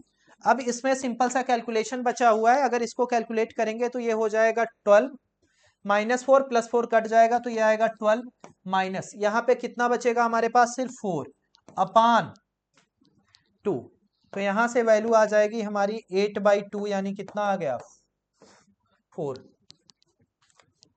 अब यहां पे हम लोग कैलकुलेशन ध्यान से देखेंगे तो ये वैल्यू 4 आ रही है एवरेज। चलिए अब सिर्फ वैल्यू रख दीजिए डायरेक्ट, जो हमें करना पड़ेगा। अगर हम लोग यहां लिखते हैं आई तात्कालिक अपान आई औसत, तो इसका फार्मूला हमें पता है कि डायरेक्ट हम लोग इसको कितना लिख सकते हैं 10/4, यानी वैल्यू कितनी आ जाएगी 5/2। तीसरा, चलिए आगे बढ़ते हैं। प्रमाण के दो तत्वों ए बी की बंधन ऊर्जा क्रमशः E A तथा EB है, बी के 3 प्रमाण आपस में संलयित होकर एक प्रमाण ए बनाते हैं। तो हमें पता है कि यहाँ के लिए हमें फार्मूला बचपन से ही सिखाया गया है कि जब भी ई लिखना होगा तो हम बंधन ऊर्जा किसकी लेंगे, शुरुआत में बंधन ऊर्जा लेंगे हम किसकी, प्रोडक्ट की। बंधन ऊर्जा प्रोडक्ट की लेंगे यानी उत्पाद की लेंगे, माइनस बंधन ऊर्जा हम किसकी लिखेंगे, अभिकारक की यानी रिएक्टेंट की। यही करते हैं। तो यहां से E इक्वल टू, अब मुझे लिखना हुआ तो बंधन ऊर्जा 3 आपकी है, तो यहाँ पे हम लोग डायरेक्ट, ठीक है, आप क्या लिख सकते हो, EA -3 इंटू EB। तो यहां से आ जाएगा EA -3 भी। अब यहां से E की वैल्यू अगर हम लोगों को निकालनी हुई, तो यहां पे हम लोगों का ये वैल्यू निकल के आएगा, EA, इसको इधर ले जाइए -E, ये बराबर हो जाएगा +3 EB। ये थोड़ा सा ध्यान दीजिएगा, EB है। तो ऐसा कौन सा ऑप्शन है, तीसरा। चलिए आगे बढ़ते हैं। किसी संधारित्र के लिए धारिता यहाँ पे, ठीक है, थोड़ा सा समझ लीजिएगा, वो टाइपिंग मिस्टेक है। और आवेश Q के बीच का ग्राफ क्या होगा। हमें पता है कि कैपेसिटेंस का मतलब ये नहीं होता कि बॉडी पे कितना चार्ज है। कैपेसिटेंस का मतलब ये होता है कि वो मैक्सिमम कितना चार्ज स्टोर कर सकता है। तो चार्ज के बढ़ाने से कैपेसिटेंस पे कोई फर्क पड़ने वाला नहीं है। तो यहाँ से हम लोग चाहेंगे तो डायरेक्ट कौन सा ऑप्शन हो जाएगा, दूसरा। क्योंकि ये देखो, जिसके परपेंडिकुलर होती है लाइन वो कांस्टेंट रहता है, ये हमें बचपन से ही पता है कि सी के, अगर सी, ये लाइन परपेंडिकुलर है सी के, तो यानी सी यानी कैपेसिटेंस क्या है, सेम है, वो बदल नहीं रहा है, धारिता बदल नहीं रही है मेरे प्यारे। गुड इवनिंग बच्चों। क्वेश्चन नंबर 1 to 25 हम लोग डिस्कस कर चुके हैं और क्वेश्चन नंबर 26 से हम लोग आगे अपना डिस्कशन स्टार्ट करते हैं। और डिस्कशन स्टार्ट करने से पहले हमारे सिंह सर का सपना कि पढ़ने का अधिकार सबको और डॉक्टर बनने का भी अधिकार सबको, इस सपने को हम लोग अपने साथ लेके आगे चलते हैं। और हमारा जो है क्वेश्चन नंबर 26 क्या कह रहा है कि n समान संधारित्रों को श्रेणी क्रम में जोड़ने पर तुल्य धारिता C1 है तथा समांतर क्रम में तुल्य धारिता C2 है। यदि C2/C1 इज इक्वल टू 64 तब n है। तो बेटा वो बोल रहा है कि n संधारित्र जो है वो समांतर क्रम में जुड़े हैं और n संधारित्र जो है वो श्रेणी क्रम में जुड़े हुए हैं।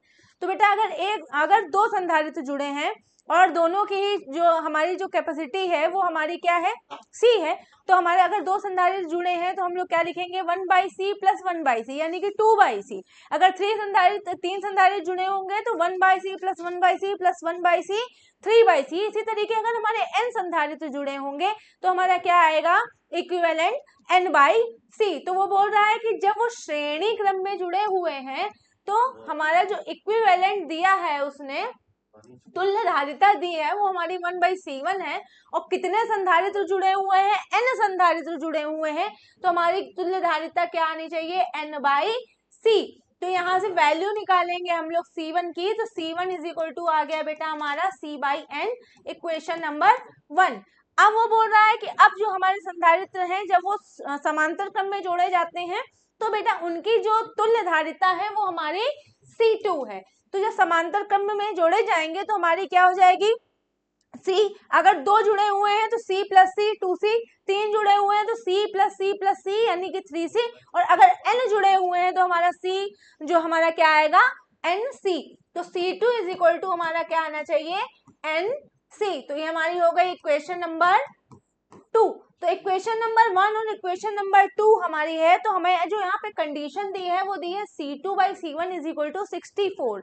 तो हम लोग क्या करें, इक्वेशन नंबर 2 में इक्वेशन नंबर 1 को अगर डिवाइड कर दें तो यानी कि C2/C1 इज इक्वल टू आया हमारा यहाँ पे बेटा NC/C/N। तो C से हमारा C कटा, हमारा यहाँ पे आया n² और C2/C1 की वैल्यू हमको 64 दे रखी है। तो 64 इज इक्वल टू आया n², आसानी से रूट निकल जाएगा, तो हमारा आया √64n। तो n की वैल्यू बेटा हमारी आई 8। तो n की वैल्यू 8 आ रही है। ऑप्शन देखें, ऑप्शन हमारा कौन सा सही है, ऑप्शन नंबर 4 हमारा बिल्कुल करेक्ट ऑप्शन रहेगा। आंसर हमारा आया 8। चलिए आगे बढ़े, क्वेश्चन नंबर हमारा 27। बेटा हमारा नेक्स्ट क्वेश्चन नंबर 27, हाइड्रोजन परमाणु के इलेक्ट्रॉन का कोणीय संवेग निम्न में से किसके समानुपाती है। तो बेटा इलेक्ट्रॉन का जो कोणीय संवेग है आपका NH कक्षा के लिए, इलेक्ट्रॉन का कोणीय संवेग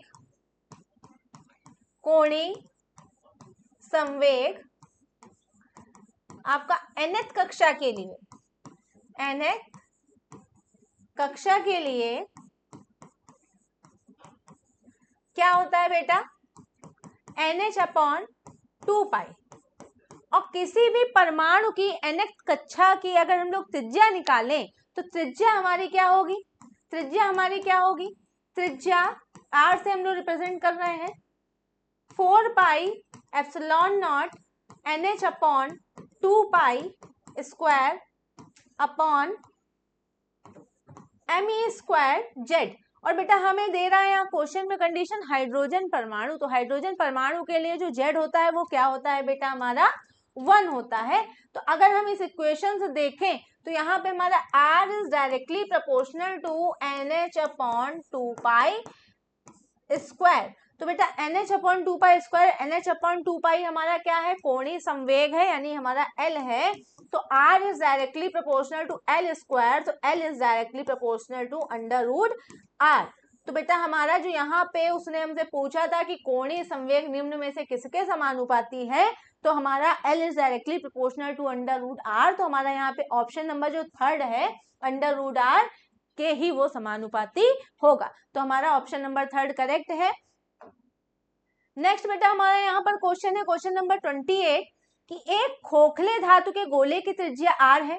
यदि गोले के पृष्ठ तथा 3r दूरी पर एक बिंदु के बीच में विभवांतर v है तो गोले के केंद्र से 3r दूरी पर वैद्युत क्षेत्र की तीव्रता होगी। तो बेटा वो हमसे 3r दूरी पर वैद्युत क्षेत्र की तीव्रता पूछ रहा है। तो बेटा 3r दूरी पर विद्युत क्षेत्र की तीव्रता पूछ रहा है, तो E इज इक्वल टू हमारा क्या होगा, विद्युत क्षेत्र की तीव्रता Q बाई 3r का स्क्वायर, 3r दूरी पे पूछ रहा है, ठीक है। तो हमारा ये हो गया इक्वेशन नंबर 1। अब बेटा हमें क्वेश्चन में एक कंडीशन भी दी है कि यदि गोले के पृष्ठ तथा 3r दूरी पर एक बिंदु के बीच में विभवांतर v है, ठीक है। तो बेटा हमें पृष्ठ और पृष्ठ में जो हमारी त्रिज्या है वो r है, और गोले के पृष्ठ तथा 3r दूरी पर, ठीक है, एक तो दूरी r है, दूसरी हमारी क्या है 3r के बीच में विभवांतर वो हमें v दे रहा है। तो v इज इक्वल टू बेटा हमारा क्या आया यहाँ पर k q by r minus k q by 3r। इसको बेटा हम लोग सॉल्व करेंगे तो हमारा यहाँ पे आया बेटा k q बाई r, तो हमारा कॉमन आ जाएगा, तो आया 1 माइनस 1/3 यानी कि 2/3 k q बाई r। अब बेटा यहाँ पर हम q की वैल्यू निकालते हैं, क्योंकि हमारे पास यहाँ पे q की वैल्यू नहीं है, तो यहाँ से हम लोग q की वैल्यू निकालते हैं। तो बेटा q हमारा क्या आया, यहाँ से q हमारा आया 3VR अपॉन 2k, हमारी q की वैल्यू आई। अब हम यही q की जो वैल्यू है ये हम लोग कहाँ पे उठा के पुट करेंगे, इक्वेशन नंबर 1 में। तो हमारे यहाँ पे जो है वैद्युत क्षेत्र की तीव्रता हमें आसानी से मिल जाएगी। तो हमारा आया k, q की वैल्यू है बेटा यहाँ पे 3VR बाई 2k, और पहले से ही हमारा यहाँ पे 3r स्क्वायर है, तो यानी कि 1/9r स्क्वायर, एक r से एक r आपका कटा, 3 से आपका 9 कटा, 3 आया यहाँ पर, k से k कटा, तो हमारा यहाँ पर आया बेटा v/6r। तो हमारे विद्युत क्षेत्र की तीव्रता जो आई है वो आई है बेटा हमारी यहाँ पर v/6r। तो हमारा कौन सा ऑप्शन सही जाएगा, ऑप्शन नंबर 1 देखिए, हमारा ऑप्शन आ रहा है यहाँ पे v/6r, यही हमारा क्या है करेक्ट ऑप्शन है। चलिए आगे बढ़े।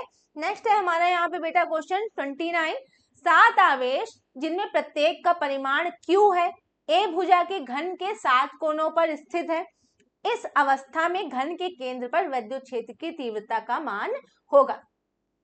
बेटा हमारे पास कोई घन है और घन के सभी कोनों पर क्या है, हमारे जो है जो 7 आवेश जो है उस पर रखे हुए हैं। अब वो बोल रहा है घन के केंद्र में, घन के केंद्र में यानी कि घन का जो केंद्र होगा उस पर हमें विद्युत क्षेत्र की तीव्रता निकालनी है। तो हमें केंद्र तक की किसी भी एक वर्टिसेस से हमें केंद्र तक की दूरी चाहिए होगी। तो केंद्र तक की दूरी हम कैसे निकालेंगे, अगर हमें घन का विकर्ण पता हो, तो अगर विकर्ण का आधा हम कर देंगे तो हमें केंद्र तक की दूरी हमें मिल जाएगी। ठीक है बेटा, तो कैसे करेंगे, जैसे हमारे पास कोई घन है इस तरह से, ठीक है, और वो बोल रहा है कि जो सभी भुजाएं हैं वो क्या है, ए हैं। सभी भुजाएं क्या है बेटा, ए हैं। तो यहाँ पर वो केंद्र पर हमसे विद्युत क्षेत्र की तीव्रता पूछ रहा है। तो घन का विकर्ण क्या होता है, घन का विकर्ण होता है √3a। तो घन के विकर्ण का मान क्या होता है बेटा, घन का विकर्ण का मान होता है आपका √3a, यानी कि यहां से लगा करके यहां तक की जो दूरी है, जो ये दूरी है, ठीक है, ये हमारी क्या है बेटा, √3a। और हमें केंद्र पर पूछ रहा है, हमसे केंद्र पर पूछ रहा है, तो यानी कि यहां पर, यहां तक की दूरी क्या होगी, इन दोनों की दूरी की आधी। ठीक है, तो r की वैल्यू अगर हम निकालें तो r की वैल्यू बेटा हमारी क्या निकलेगी, हम लोग क्या करेंगे, दूरी को आधा करेंगे, यानी कि √3/2a। केंद्र तक की दूरी आ गई हमारी √3/2a आ गई।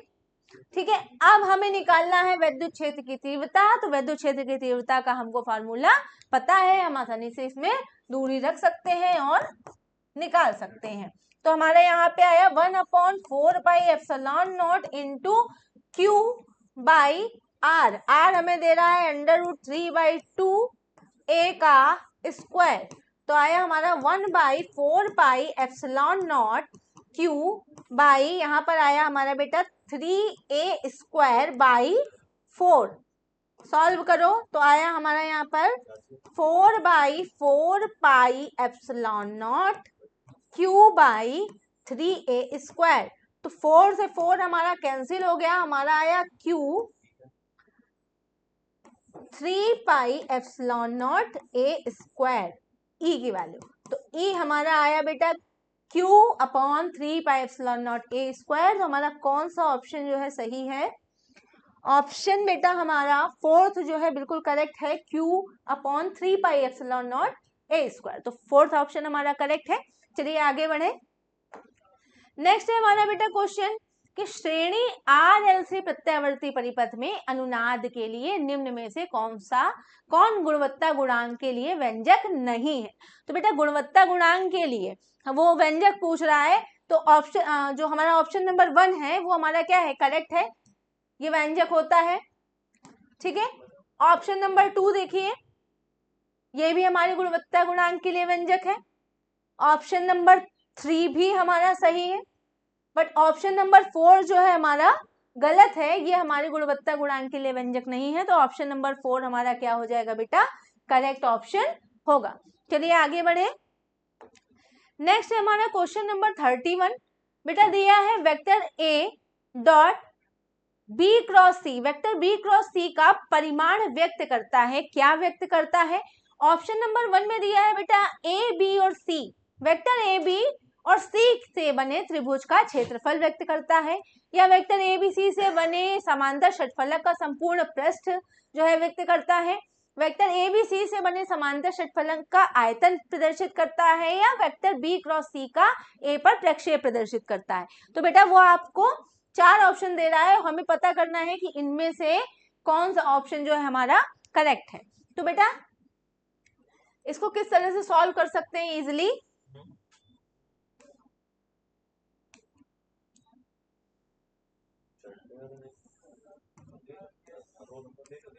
ये हमारा वेक्टर A, वेक्टर B और ये वेक्टर C। तो बेटा हमारा अगर हम B क्रॉस C निकालें, अगर हम vector B cross vector C निकालें तो हम लोग लिखेंगे BC साइन 90 डिग्री। कितना एंगल है, 90 डिग्री एंगल है, तो BC sine 90 degree n cap. तो हमारा आया BC n कैप हमारा यूनिट वेक्टर। ठीक है, तो B क्रॉस C की वैल्यू आई BC n कैप। अब हम क्या करें, B क्रॉस C की वैल्यू उसमें रखते हैं, तो हमारा यहाँ पर डॉट प्रोडक्ट करेंगे, vector A dot vector B cross vector C। तो B क्रॉस C की वैल्यू रखो, तो vector A dot BC unit vector n। तो बेटा इसका डॉट प्रोडक्ट करेंगे तो हमारा यहाँ पर क्या आया, A B C। ठीक है बेटा, हमारा यहाँ पे आया A B C, क्योंकि हमारा यहाँ पे BC क्या है, ये तो वेक्टर क्वांटिटी है नहीं, तो BC ऐसे ही आएगा। तो vector A dot vector unit vector से इसका प्रोडक्ट किया तो ए बी सी हमारा क्या है, ए बी सी, यानी कि किसको शो कर रहा है, ये हमारे आयतन को शो कर रहा है। तो हमारा जो आंसर होगा वो होगा, थर्ड आंसर हमारा करेक्ट होगा कि ए बी सी से बने समांतर षटफलक का आयतन प्रदर्शित करता है या व्यक्त करता है। तो ऑप्शन नंबर थर्ड हमारा क्या है, करेक्ट ऑप्शन है। चलिए आगे बढ़े। नेक्स्ट है हमारा बेटा क्वेश्चन नंबर 32। ए क्षेत्रफल वाली 5 धातु की प्लेटों का ऊर्ध्वाधरता चित्रानुसार संयोजित है। प्लेट नंबर 2 और 4 को धन ध्रुव और 3, 4, 1, 3, 5 को जो है वो ऋण ध्रुव से जोड़ा गया है। ए और बी के मध्य तुल्य धारिता होगी। तो बेटा ए और बी के मध्य में, यहाँ पे ए और बी के मध्य में आपसे तुल्य धारिता आपसे पूछ रहा है। तो बेटा हमारी धारिता क्या है, सी का जो फॉर्मूला होता है वो हमारा होता है epsilon not a by D. तो हमें पहले हम क्या करेंगे, प्लेट 1, 2 के बीच में निकालेंगे, फिर 2, 3 के बीच में, 3, 4 और 4, 5 के बीच में। अगर हम तुल्य धारिता निकालेंगे तो C इज इक्वल टू, अगर इन दोनों के बीच में निकाला 1 और 2 के बीच में, तो आया हमारा epsilon not a by D. अगर हम 2 और 3 के बीच में निकालेंगे तो epsilon not a by D by 2 plus 3 और 4 के बीच में epsilon not a by D plus आपका 4 और 5 के बीच में epsilon not a by D. Calculate करेंगे, आया हमारा 5 epsilon not a by D. तो बेटा हमारी जो तुल्य धारिता, हमारा जो सी आया वो आया 5 epsilon not a by D. तो हमारा कौन सा ऑप्शन सही है, ऑप्शन नंबर थर्ड हमारा करेक्ट ऑप्शन है। ठीक है, चलिए नेक्स्ट क्वेश्चन है हमारा 33। नीचे चित्र में दिए गए परिपथ में बिंदु ए का विभव 0 है, बिंदु बी का विभव क्या होगा। बेटा यहाँ पर वो बोल रहा है कि ए का विभव 0 है और बी का विभव क्या होगा, ये क्वेश्चन में पूछ रहा है। तो बेटा हम यहाँ इसको जो है इजी वे में पहले बनाएंगे और फिर हम लोग इस पे किरचॉफ रूल लगाएंगे। तो हमारा किस तरह से इसको बना सकते हैं, जहां जहां हमारी करंट जो है प्रवाहित हो रही है,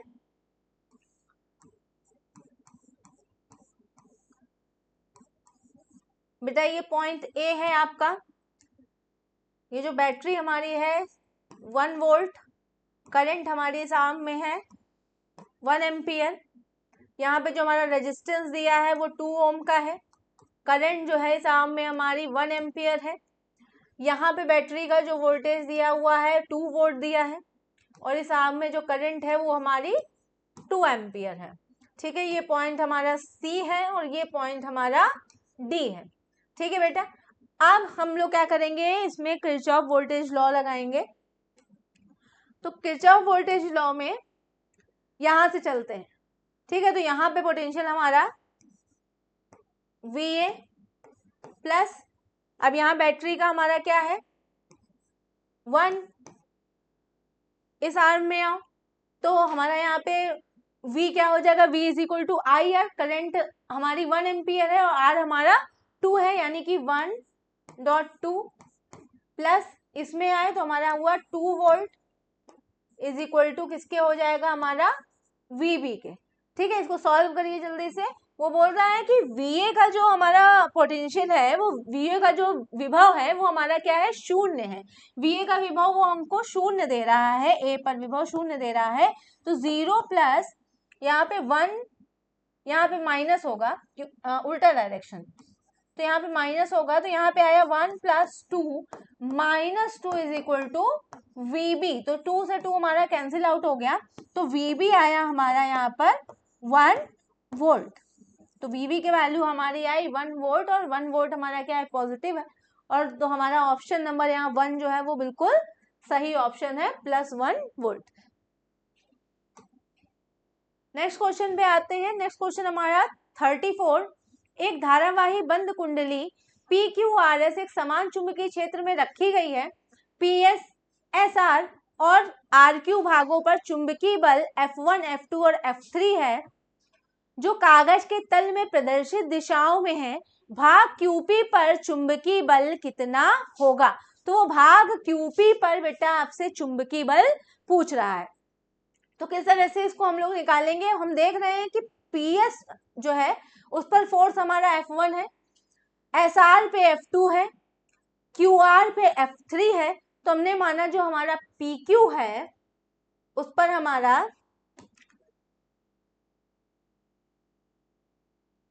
जो फोर्स है वो हमारा F4 है। ठीक है, हमारा फोर्स जो है F4 है। अब इसको क्या करेंगे हम लोग, कंपोनेंटली तोड़ेंगे, इनके घटकों में इसको तोड़ेंगे। तो बेटा हमारा एक घटक यहाँ पे आएगा इसका F4 cos थीटा, और ये वाला घटक आएगा हमारा F4 sin थीटा। इतनी बात समझ में आई?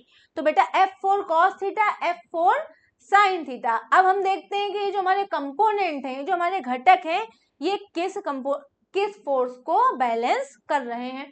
तो F4 sin थीटा किसको बैलेंस कर रहा है, F2 को। तो F2 इज इक्वल टू आपका हुआ F4 sin थीटा। अब F4 cos थीटा किसको बैलेंस कर रहा है बेटा, यहाँ पे फोर्स F3 लग रहा है, यहाँ पे फोर्स हमारा F1 लग रहा है, और F4 cos थीटा कैसे किसको जो है बैलेंस कर रहा है, F3 minus F1 is equal to F4 cos theta. ये इक्वेशन नंबर 1 रही। ये इक्वेशन नंबर 2 क्या करेंगे, इक्वेशन नंबर 1 का स्क्वायर करेंगे, इक्वेशन नंबर 2 का स्क्वायर करेंगे, स्क्वायर करने के बाद उसको ऐड करेंगे। तो बेटा कैसे आएगा हमारा, यहाँ पे F2 का square plus F3 minus F1 का स्क्वायर इज इक्वल टू आपका यहाँ पे आया F4 का square sine square theta plus F4 का square cos square theta. F4 square जो है बेटा हमारा कॉमन आ जाएगा, अंदर आया sine square theta plus cos square theta. Sine square theta plus cos square theta की वैल्यू 1 होती है, मैथमेटिकल आइडेंटिटी है, तो इसकी जगह 1 रख देंगे। तो हमारा यहाँ पर आया F2 square plus F3 minus F1 square is equal to F4। तो F4 की वैल्यू आई बेटा यहाँ पे under root F2 square plus F3 minus F1 का होल स्क्वायर। तो हमारा ऑप्शन कौन सा बेटा करेक्ट है, ऑप्शन नंबर फर्स्ट हमारा करेक्ट है। यहाँ पे F3 माइनस F1 का होल स्क्वायर प्लस F2 का होल स्क्वायर। हमारा नेक्स्ट क्वेश्चन बेटा क्वेश्चन नंबर 35। बेटा क्वेश्चन नंबर 35 क्या है, किसी प्रिज्म के पदार्थ का अपवर्तनांक अंडर रूट 2 है और प्रिज्म का कोण 30 डिग्री है। प्रिज्म दो परावर्तक सतहों में से एक को पॉलिश करके मिरर बना दिया गया है। एक वर्णीय प्रकाश की एक किरण दूसरी वाली सतह से अंदर आती है और परावर्तक तल से टकराकर अपने पथ को रिट्रेस करती है। किरण का आपतन कोण प्रिज्म पर कितना होगा। बेटा आपतन कोण आपसे पूछ रहा है, आपतन कोण यानी कि आई। ठीक है, आई आपसे पूछ रहा है। क्वेश्चन क्या कह रहा है, हमारे पास कोई प्रिज्म है, उसकी एक सतह को हमने पॉलिश कर दिया तो वो मिरर की तरह काम कर रहा है। एक किरण जो वायु से प्रिज्म की तरफ पड़ती है, ठीक है, प्रिज्म पर पड़ती है और अपवर्तित होकर क्या हो जाता है, उसका रिफ्रैक्शन होता है, अंदर जाती है। जब अंदर जाती है तो R2 यानी कि जो हमारा R1 है, जो हमारा कोण दिया है प्रिज्म कोण, वो हमारा क्या है 30 डिग्री है। तो जब किरण हमारी क्या है प्रिज्म के अंदर एंटर करती है तो दूसरे वाले जो दूसरी सतह है जिस पर हमने पॉलिश करी है उससे टकराती है। जब उससे टकराती है तो बाहर नहीं निकलती क्योंकि हमने पॉलिश करी है, उसी पाथ में रिट्रेस कर जाती है, उसी पथ पे वापस लौट जाती है। तो जब वापस लौट रही है तो आपतन कोण और जो हमारा अपवर्तन कोण है दोनों ही क्या हो जाएंगे, शून्य हो जाएंगे, 0 हो जाएंगे। यानी कि I2 और R2 दोनों ही क्या हो गए बेटा हमारे 0 हो गए। तो जब दोनों ही 0 हो गए और हमसे क्या पूछ रहा है, I1 की वैल्यू हमसे पूछ रहा है। इजी सा क्वेश्चन है, क्या लगाएंगे, डायरेक्ट हम लोग स्नेल्स लॉ लगा देते हैं। तो स्नेल्स लॉ हमारा क्या होता है, sine I 1 by sine R1 is equal to μ2 upon μ1।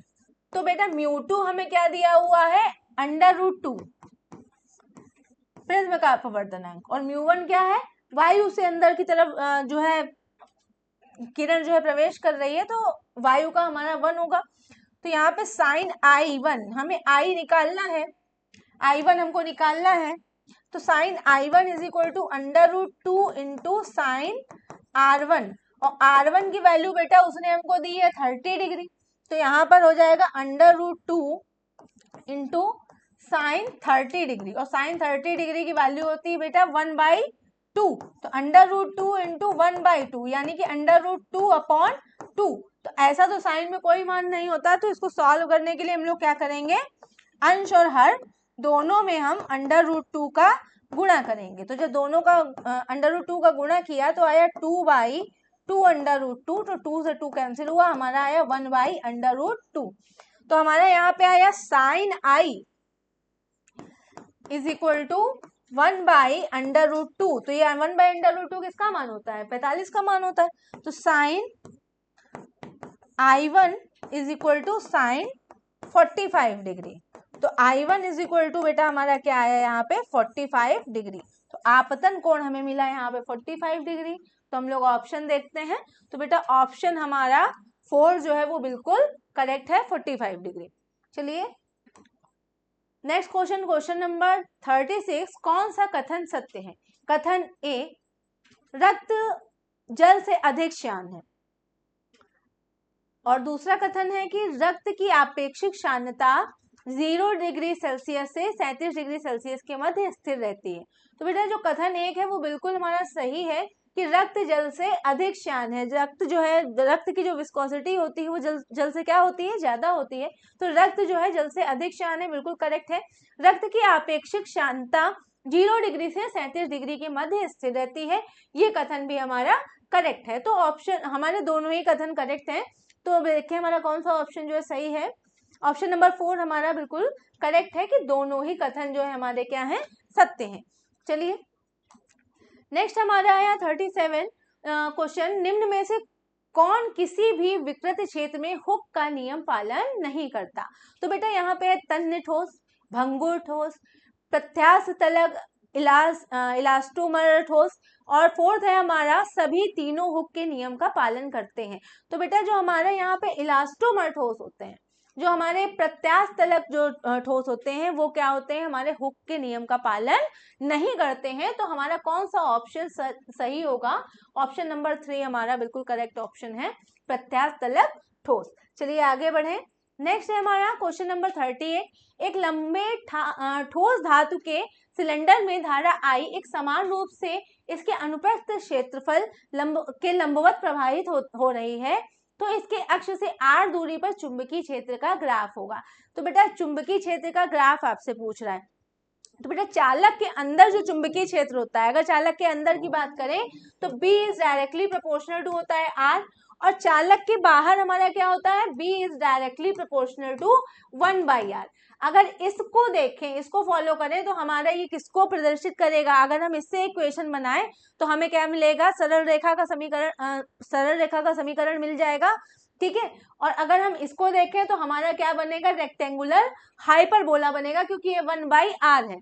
तो यानी कि चुंबकीय जो हमारा चालक के अंदर जो है B is directly proportional to R, और चालक के बाहर हमारा B is directly proportional to 1/r। तो ग्राफ हम किस तरह से हम लोग बनाएंगे, तो बेटा यहाँ पर अगर चालक के अंदर B is directly proportional to R यानी कि हमें स्ट्रेट लाइन देगा, और अगर 1/r है चालक के बाहर है तो हमें क्या देगा, वो रेक्टेंगुलर हाइपरबोला देगा। तो हमारा ऑप्शन नंबर 1 देखिए, यहाँ पर हमारा क्या है, पहले स्ट्रेट लाइन है देन रेक्टेंगुलर हाइपरबोला, तो हमारा ऑप्शन नंबर 1 जो है वो बिल्कुल करेक्ट है, ठीक है। क्वेश्चन नंबर 39 पे आते हैं, यदि दो वृत्ताकार कुंडली एक्स वाई में समान धारा एक ही दिशा में चित्रानुसार प्रवाहित हो रही है, इनमें फेरों की संख्या समान है, तो कुंडली वाई तथा एक्स के कारण अक्ष पर बिंदु O पर चुंबकीय क्षेत्र क्रमशः Vy तथा Vx है। तो बेटा वो आपको कंडीशन दे रहा है कि अगर आपके चुंबकीय क्षेत्र Vy और Vx है तो इसमें से हमारा कौन सा अनुपात में दे रहा है आंसर, कौन सा अनुपात हमारा सही होगा। तो बेटा हमारा इस तरह से यहाँ पर बना हुआ है, वो बोल रहा है कि चित्रानुसार प्रवाहित हो रही है हमारी क्या, दो वृत्ताकार कुंडलियां हैं एक्स और वाई, और उसमें एक ही दिशा में चित्रानुसार जो है धारा जो है हमारी प्रवाहित हो रही है, फेरों की संख्या समान है, फेरों की संख्या इसमें समान है, तो कुंडली वाई और एक्स के कारण अक्ष पर बिंदु O पर चुंबकीय क्षेत्र क्रमशः By और Bx है। तो बेटा इसको कैसे सॉल्व करेंगे, By इज इक्वल टू हमारा क्या होगा, μ0/4 4 पाई आपका 2 पाई आई, यहाँ पे इसकी रेडियस कितनी है बेटा 2r का स्क्वायर अपॉन 2r का स्क्वायर, और O तक इसकी डिस्टेंस कितनी है d प्लस 2r का होल स्क्वायर प्लस d का स्क्वायर की पावर 3/2, इक्वेशन नंबर 1। x के लिए देखें तो bx is equal to mu naught upon 4 pi 2 pi I, यहाँ पे रेडियस कितनी है r, तो r का स्क्वायर अपॉन r का स्क्वायर प्लस यहाँ पर d की जगह पे हमारा यहाँ पे d क्या है हमारा d/2 है, तो हमारा यहाँ पर हो जाएगा d/2 का स्क्वायर और पूरे में हमारी पावर आई 3/2, तो इक्वेशन नंबर 2 हो गई। चूंकि हमसे रेशियो पूछ रहा है तो दोनों को हम लोग क्या कर देते हैं डिवाइड कर देते हैं, तो जब दोनों को हमने यहाँ पर डिवाइड कर दिया तो बेटा हमारे यहाँ म्यू नॉट अपॉन 4 पाई mu naught upon 4 pi cut गया, 2 पाई आई कट गया, यहाँ पे हमारा बेटा आर स्क्वायर और आर स्क्वायर भी कैंसिल हो जाएगा, लेकिन ये 2 का स्क्वायर है यहाँ पर तो ये 4 आएगा यहाँ पर। ठीक है, तो चलिए सॉल्व करें। तो B Y upon B X बराबर आपका यहाँ पर आया 4r square plus D square by power 3/2 है, तो यहाँ पे जब बेटा 4 की पावर अगर 3/2 करें तो यहाँ पर क्या आएगा 4 का क्यूब आपका होगा 64 और 64 का 1/2 यानी कि 64 का अगर रूट लेंगे तो हमारा क्या आएगा 8, तो यहाँ पर जब हमारा यहाँ पे 4 की पावर 3/2 आएगा तो यहाँ पर हमारा क्या आना चाहिए बाहर निकल कर 8 4r square plus D square की पावर 3/2 दोनों में ही है, तो ये दोनों हमारे टर्म्स क्या हो जाएंगे कैंसिल हो जाएंगे। हमारा आया यहाँ पे 4/8 यानी कि 1/2, तो B Y upon B X जो आया हमारा वो क्या आया 1/2, तो हमारा कौन सा ऑप्शन जो है बेटा सही है, ऑप्शन नंबर 3 हमारा करेक्ट है, B Y upon B X is equal to 1/2। चलिए आगे बढ़े, क्वेश्चन नंबर 40 पे आते हैं। क्वेश्चन नंबर 40 है कि एक तारों से बना हुआ घन जिसके प्रत्येक भुजा की लंबाई L है, चित्रानुसार बैटरी से जुड़ा हुआ है, घन के केंद्र पर चुंबकीय क्षेत्र क्या होगा। तो बेटा घन के केंद्र पर जो है चुंबकीय क्षेत्र 0 होगा, क्योंकि बेटा हमारा यहाँ पे सममिति के कारण जो है चुंबकीय क्षेत्र क्या होना चाहिए 0 होना चाहिए। ठीक है, तो यहाँ पर हमारा जो आंसर है वो हमारा क्या होगा, थर्ड ऑप्शन जो है हमारा सही होगा 0। ठीक है, यहाँ पे जो करंट डिस्ट्रीब्यूशन है, ठीक है, जो सममिति है वो क्या है उसके कारण क्या होगा हमारा चुंबकीय क्षेत्र केंद्र पर 0 होगा, तो ऑप्शन नंबर 3 हमारा करेक्ट है। नेक्स्ट है हमारा यहाँ पर क्वेश्चन नंबर 41, 6 तार में धारा I1 I2 I3 I4 I5 और I6 तल के लंबवत बिंदु 1 2 3 4 5 और 6 में बह रही है, इंटीग्रल बी डी एल का मान होगा। तो बी डी एल का बेटा आपसे मान पूछा है, तो यहाँ पर बेटा यहाँ पे 1 2 और 3 में डॉट है और 4 और 5 में क्या है क्रॉस है, यानी कि 1 2 3 जो है हमारे अपवर्ड है, अपवर्ड डायरेक्शन में है, और 4 5 हमारे क्या है डाउनवर्ड डायरेक्शन में है। तो बेटा हमारा यहाँ पर किस तरह से हम इसको करेंगे क्वेश्चन को, बेटा इंटीग्रल बी डी एल क्या होगा mu naught I1 plus I2 plus I3 plus I4 plus I5, I6 नहीं लेंगे हमारा फील्ड के बाहर है। ठीक है, तो हमारा integral B D L is equal to mu naught I1 बेटा 1 है हमारा, I2 2 है, I3 3 है, I4 हमारा क्या हो जाएगा -1 हो जाएगा क्रॉस में है, और हमारा 5 भी क्या I5 होगा हमारा -4।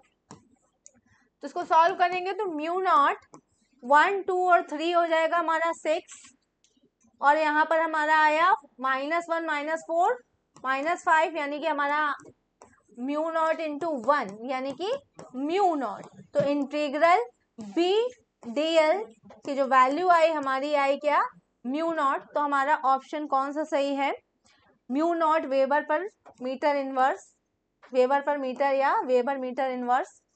तो बेटा हमारा ऑप्शन नंबर 4 जो है वो बिल्कुल करेक्ट है, mu naught weber metre inverse. चलिए आगे बढ़े। नेक्स्ट है हमारा क्वेश्चन नंबर 42। सिलिकॉन और कॉपर को 200 केल्विन तक ठंडा किया जाए तब प्रतिरोधकता SI के लिए बढ़ती है तथा कॉपर के लिए घटती है। SI के लिए घटती है, कॉपर के लिए बढ़ती है, दोनों के लिए घटती है। SI और कॉपर दोनों के लिए घटती है और SI और कॉपर दोनों के लिए बढ़ती है। तो बेटा हम जानते हैं कि जो हमारा टेम्परेचर होता है, जो हमारा टेम्परेचर है, अगर मेटल के ले लें, मेटल के लिए अगर प्रतिरोधकता बढ़ेगी, अगर प्रतिरोधकता बढ़ेगी तो टेम्परेचर भी क्या होगा, बढ़ेगा मेटल के केस में। अगर सेमीकंडक्टर है, सेमीकंडक्टर है, अगर सेमीकंडक्टर का केस है, सेमीकंडक्टर के केस में अगर हमारा टेम्परेचर बढ़ेगा तो प्रतिरोधकता क्या है, घटेगी, इन्वर्सली प्रोपोर्शनल है। ठीक है, तो हम क्या कर रहे हैं, ठंडा कर रहे हैं, टेम्परेचर क्या हो रहा है, कम हो रहा है, तो टेम्परेचर कम होगा। अगर टेम्परेचर इसमें कम होगा तो प्रतिरोधकता बढ़ेगी, यानी कि सेमीकंडक्टर की प्रतिरोधकता बढ़ेगी। और इसमें अगर टेम्परेचर कम होगा तो प्रतिरोधकता जो होगी वो क्या होगी, घटेगी मेटल के लिए। तो यानी कि हमारा ऑप्शन नंबर फर्स्ट जो है वो करेक्ट होगा कि SI के लिए बढ़ती है तथा कॉपर के लिए घटती है। ठीक है, तो SI हमारा क्या है, सेमीकंडक्टर मटेरियल है, कॉपर हमारा मेटल है, तो SI के लिए बढ़ती है और कॉपर के लिए घटती है। ऑप्शन नंबर 1 हमारा करेक्ट है। नेक्स्ट हमारा क्वेश्चन नंबर 43, थ्योरेटिकल नॉर्मल हमारा जो है फॉर्मूला बेस्ड क्वेश्चन है कि कौन सा संबंध सही है। तो बेटा संबंध हमारा ये Ne into NH is equal to NI cube wrong है, Ne upon NH is equal to NI square wrong है, Ne into NH is equal to NI square right है, Ne डॉट NH का स्क्वायर ये भी हमारा क्या है बेटा, रॉन्ग है। तो हमारा ऑप्शन जो है कौन सा सही हुआ, ऑप्शन नंबर 3 हमारा करेक्ट ऑप्शन है, Ne into NH is equal to NI square. Next हमारा क्वेश्चन है बेटा, पानी तथा कांच का अपवर्तनांक क्रमशः 4/3 और 3/2 है। यदि एक प्रकाश की किरण जल में चलती हुई जल ग्लास के अंतःपृष्ठ पर 30 डिग्री कोण पर गिरती है तो अपवर्तन कोण का मान होगा। बेटा आपसे अपवर्तन कोण का मान पूछ रहा है या आपसे R1 पूछ रहा है, अपवर्तन कोण का आपसे मान पूछ रहा है। तो बेटा हमारा यहाँ पे दिया है पानी का और कांच का अपवर्तनांक दिया हुआ है, यानी कि हमें A म्यू W उसने दिया है 4/3 और A म्यू G उसने हमें दिया है 3/2। तो अगर हम W म्यू G निकालें तो हमारा क्या हो जाएगा, A mu G upon A mu W, यानी कि आपका आया 3/2 अपॉन 4/3 इज इक्वल टू आया आपका 9/8। तो बेटा W mu G is equal to आया 9/8, इसको हम लोग क्या लिख देंगे, sine I upon sine R लिख सकते हैं। तो sine I upon sine R बेटा आया आपका 9/8। तो हमें अपवर्तन कोण पूछ रहा है, R पूछ रहा है, तो sine R is equal to हो जाएगा 8/9 साइन I, और I की वैल्यू आपको कितनी दे रहा है, 30 डिग्री दे रहा है। तो 8/9 इंटू साइन 30 डिग्री, यानी कि 8/9 इंटू साइन 30 डिग्री होता है बेटा 1/2। तो ये हमारा हो गया 8/9 इंटू 2 हो गया 18, तो 8/18।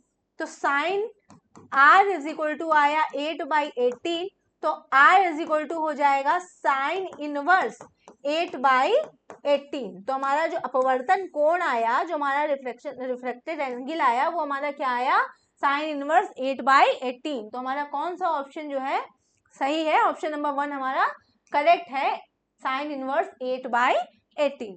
चलिए आगे बढ़े।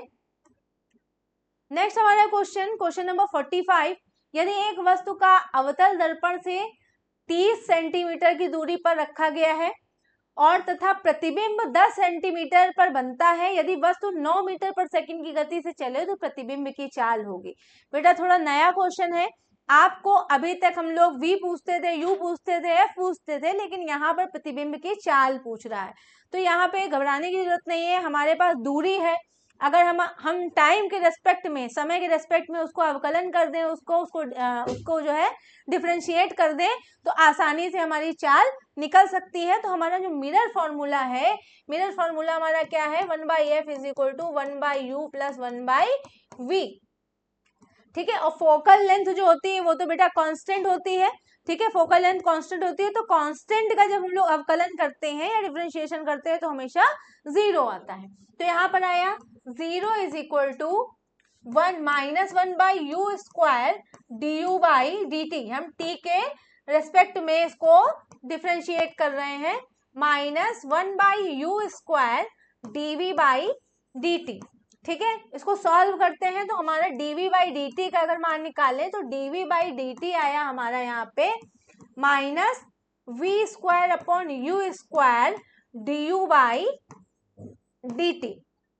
बेटा dv/dt, v जो होता है वो प्रतिबिंब के लिए होता है, इमेज के लिए होता है, और u जो होता है ऑब्जेक्ट के लिए होता है। तो dv/dt यानी कि प्रतिबिंब की चाल, यानी कि v i लिखेंगे, इमेज है i,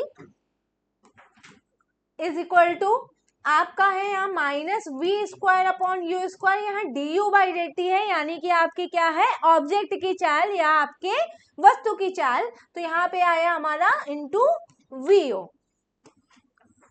अब बेटा उसने हमको क्या है, vi जो हमें vi हमें निकालना है, प्रतिबिंब की चाल हमें निकालनी है, तो vi हमें निकालना है। v की वैल्यू उसने हमें कितनी दी है बेटा, v की वैल्यू उसने दी है, प्रतिबिंब कितने बनता है 10 सेंटीमीटर पे, तो v की वैल्यू उसने हमें 10 दी हुई है, और u की वैल्यू बेटा उसने हमको दी है 30। ठीक है, स्क्वायर करेंगे इंटू v0, ऑब्जेक्ट की जो इसने वैल्यू दी है हमें, ऑब्जेक्ट की जो चाल दी है वो हमें क्या दी है 9 मीटर पर सेकेंड, तो इंटू 9, तो माइनस 1/3 का स्क्वायर यानी कि 1/9 इंटू 9, तो 9 से 9 कैंसिल आउट, आपका आया -1 vi -1 मीटर पर सेकेंड। लेकिन हम क्या करेंगे, इसमें मॉड लेते हैं, तो हमारा आया vi is equal to 1 metre पर सेकेंड। तो हमारा ऑप्शन जो है बेटा, ऑप्शन नंबर 2 जो है हमारा करेक्ट ऑप्शन होगा 1 मीटर पर सेकेंड। ठीक है, चलिए आगे बढ़े। नेक्स्ट हमारा क्वेश्चन नंबर 46, दिए गए लॉजिक गेट का आउटपुट होगा। तो बेटा हमें लॉजिक गेट का क्वेश्चन दिया गया है, आउटपुट हमसे पूछ रहा है, और बेटा ये हमारा यहाँ पे और गेट है। ठीक है, ये हमारा और गेट है, ये हमारा नैंड गेट है, और ये भी हमारा और गेट है।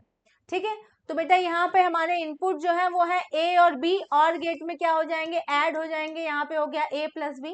ये हमारा नैंड गेट है, नैंड गेट का आउटपुट हमारा यहाँ पे एंड गेट होता है, तो आउटपुट a और b अगर इनपुट दे रहे हैं तो होता है ab, लेकिन नैंड है तो नॉट गेट, उसमें ऐड है, तो हमारा जो आउटपुट आएगा वो आएगा हमारा ab बार। ठीक है, ab इनवर्स। अब हमारा यहाँ पर एक हमारा, अगर इसमें देखें अब, और में जब यहाँ पर जा रहा है तो इसका इनपुट a प्लस बी है, और इसका इनपुट जो है ए बी बार है, तो यहाँ पे आएगा a plus B plus A B bar. क्या ऐसा ऑप्शन, हमारे जो हमें ऑप्शन दिए हैं, क्या ऐसा आंसर ऑप्शन में है? कोई भी आंसर ऐसा ऑप्शन में नहीं है। a प्लस बी तो हमारा गलत हो गया, a भी हमारा गलत हो गया। अगर या तो हो सकता है 1 होगा या हमारा 0 होगा, तो हमको इस चीज को चेक करना पड़ेगा। एक बार हम क्या करेंगे, a और b है, 1 1 रखेंगे, 1 0 रखेंगे, 0 1 रखेंगे, और 0 0 रखेंगे। ठीक है, तो हम आउटपुट चेक करेंगे, तो a प्लस बी यानी कि 1 + 1 रख रहे हैं, तो हमारा आया यहाँ पे 1 + 1 + 1 का बार हो जाएगा, आपका 1 और 1 का बार हो जाएगा, तो हमारा यहाँ पर आएगा आउटपुट जो आया हमारा 1 ही आएगा, क्योंकि 1 का बार 0 हो जाएगा, और 0 किसी भी चीज में ऐड होगा कोई दिक्कत नहीं, हमारा 1 ही आएगा आउटपुट। और 1 और 0 रखेंगे तो ये हमारा हो जाएगा 1 + 0 + 1 × 0 हमारा 0 हो जाएगा, और 0 का बार हमारा 1 हो जाएगा, तो 1 और 1 हमारा यहाँ पर आउटपुट 1 ही मिलेगा हमें। ठीक है, अब हम यहाँ पे 0 और 1 रखेंगे तब भी हमें आउटपुट 1 ही मिलेगा, और 0 और 0 रख लेते हैं, चलिए, तो 0 रखेंगे तो ए भी 0 है, बी भी 0 है, प्लस ए और बी यानी कि 0 और 0 का बार, तो 0 का बार हमारा क्या हो जाएगा 1 हो जाएगा, तो इसका आउटपुट भी बेटा हमारा क्या है 1। तो हमारा जो आउटपुट है वो हमसे पूछ रहा है गेट का आउटपुट क्या होगा, तो आउटपुट हमारा करेक्ट ऑप्शन होगा 1। तो ऑप्शन नंबर 3 हमारा करेक्ट ऑप्शन है। नेक्स्ट है हमारा क्वेश्चन नंबर 47। एक 100 मिली हेनरी की कुंडली में 1 एम्पियर की धारा बह रही है। चुंबकीय क्षेत्र में संग्रहित ऊर्जा है, तो चुंबकीय क्षेत्र में संग्रहित ऊर्जा E is equal to half LI² हमको दे रहा है ना, इंडक्टेंस दे रहा है हमें, मिली हेनरी दे रहा है। तो यहाँ पर L की वैल्यू हमारी क्या है, यहाँ पे 100 इंटू 10 टू द पावर -3, और I हमें करंट कितनी दे रहा है बेटा 1 एम्पियर दे रहा है, यानी कि इंटू 1 का स्क्वायर। तो 2 से 100 गया तो आया हमारा यहाँ पे 50, तो 50 इंटू 10 टू द पावर -3 यानी कि आया हमारा 0.05 जूल। तो E की वैल्यू आई हमारी 0.05 जूल। हमारा ऑप्शन नंबर 3 करेक्ट होगा 0.05 जूल। चलिए नेक्स्ट है हमारा क्वेश्चन 48। मैक्सवेल का समीकरण थ्योरेटिकल क्वेश्चन है। आपको ये समीकरण दिया हुआ है और वो पूछ रहा है कि इनमें से कौन नियम प्रदर्शित करता है, निम्न में से कौन सा नियम प्रदर्शित कर रहा है ये। तो फैराडे का नियम तो नहीं है, ये एम्पियर का नियम भी नहीं है, गॉस का नियम भी नहीं है, चुंबकीय का गॉस का नियम भी नहीं है, एम्पियर का संशोधित नियम है। तो ऑप्शन नंबर 3 हमारा क्या होगा करेक्ट होगा। फिर हमारा जो क्वेश्चन नंबर 49 है, कथन 1 विवर्तन तरंग प्रकृति का निश्चित सत्यापन है, और कथन 2 है सिर्फ अनुप्रस्थ तरंगे विवर्तित हो सकते हैं। तो बेटा विवर्तन आखिर होता क्या है कि जब हमारी कोई भी प्रकाश की किरण किनारे पर या किनारों पर मुड़ जाती है, ठीक है, तो जब किनारों पर मुड़ जाती है वही चीज विवर्तन है।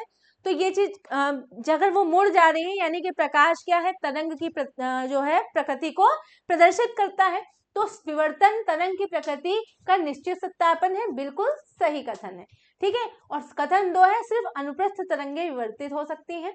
तो बेटा विवर्तन पैटर्न में देखते हैं हम लोग कि अनुप्रस्थ और अनुदैर्ध्य दोनों ही तरंगे विवर्तित होती हैं। अगर परावर्तन की बात करें तो उसमें भी अनुप्रस्थ और अनुदैर्ध्य दोनों ही तरंगे आपकी जो है विवर्तित होती हैं, ठीक है, दोनों ही होती हैं। और जो अगर हम आपके ध्रुवण की बात करें, पोलराइजेशन की बात करें, तो उसमें केवल अनुप्रस्थ तरंगे होती हैं, अनुदैर्ध्य तरंगे नहीं होती। तो हमारा कौन सा ऑप्शन जो है सही होगा, तो ये तो हमारा गड़बड़ हो गया, ये तो गलत है कथन, कथन 1 सही है। तो हमारा ऑप्शन कौन सा सही है, ऑप्शन नंबर 2 हमारा करेक्ट होगा। कथन 1 सत्य है पर कथन 2 असत्य है, तो ऑप्शन नंबर 2 हमारा करेक्ट ऑप्शन है। नेक्स्ट हमारा क्वेश्चन है 50। किसी एक समान ठोस गोले के केंद्र पर गुरुत्वीय विभव -15 जूल प्रति केजी है, इसकी सतह पर विभव होगा। तो बेटा सतह पर विभव आपसे पूछ रहा है, तो हमारा क्या फॉर्मूला होता है बेटा, ठोस गोले के केंद्र पर गुरुत्वीय विभव बराबर 3/2 सतह पर गोले की सतह पर गुरुत्वीय विभव। तो बेटा हमें केंद्र पर गुरुत्वीय विभव कितना दे रहा है, वो -15 दे रहा है इंटू 3/2, और सतह पर गुरुत्वीय विभव हमने माना v है, तो v इज इक्वल टू हो जाएगा हमारा -30/3 यानी कि -10 जूल पर केजी। तो बेटा हमारा जो सतह पर गुरुत्वीय विभव आया वो हमारा आया -10 जूल पर केजी। तो हमारा कौन सा ऑप्शन जो है करेक्ट है, ऑप्शन नंबर 2 हमारा बिल्कुल करेक्ट ऑप्शन है। तो बेटा हमारे पूरे 26 से 50 तक क्वेश्चन डिस्कस हो चुके हैं। तो आशा है आप सबका टेस्ट बहुत ही अच्छा हुआ होगा और मैक्सिमम क्वेश्चन आपके सही होंगे। और आते हैं अब नेक्स्ट टेस्ट पे।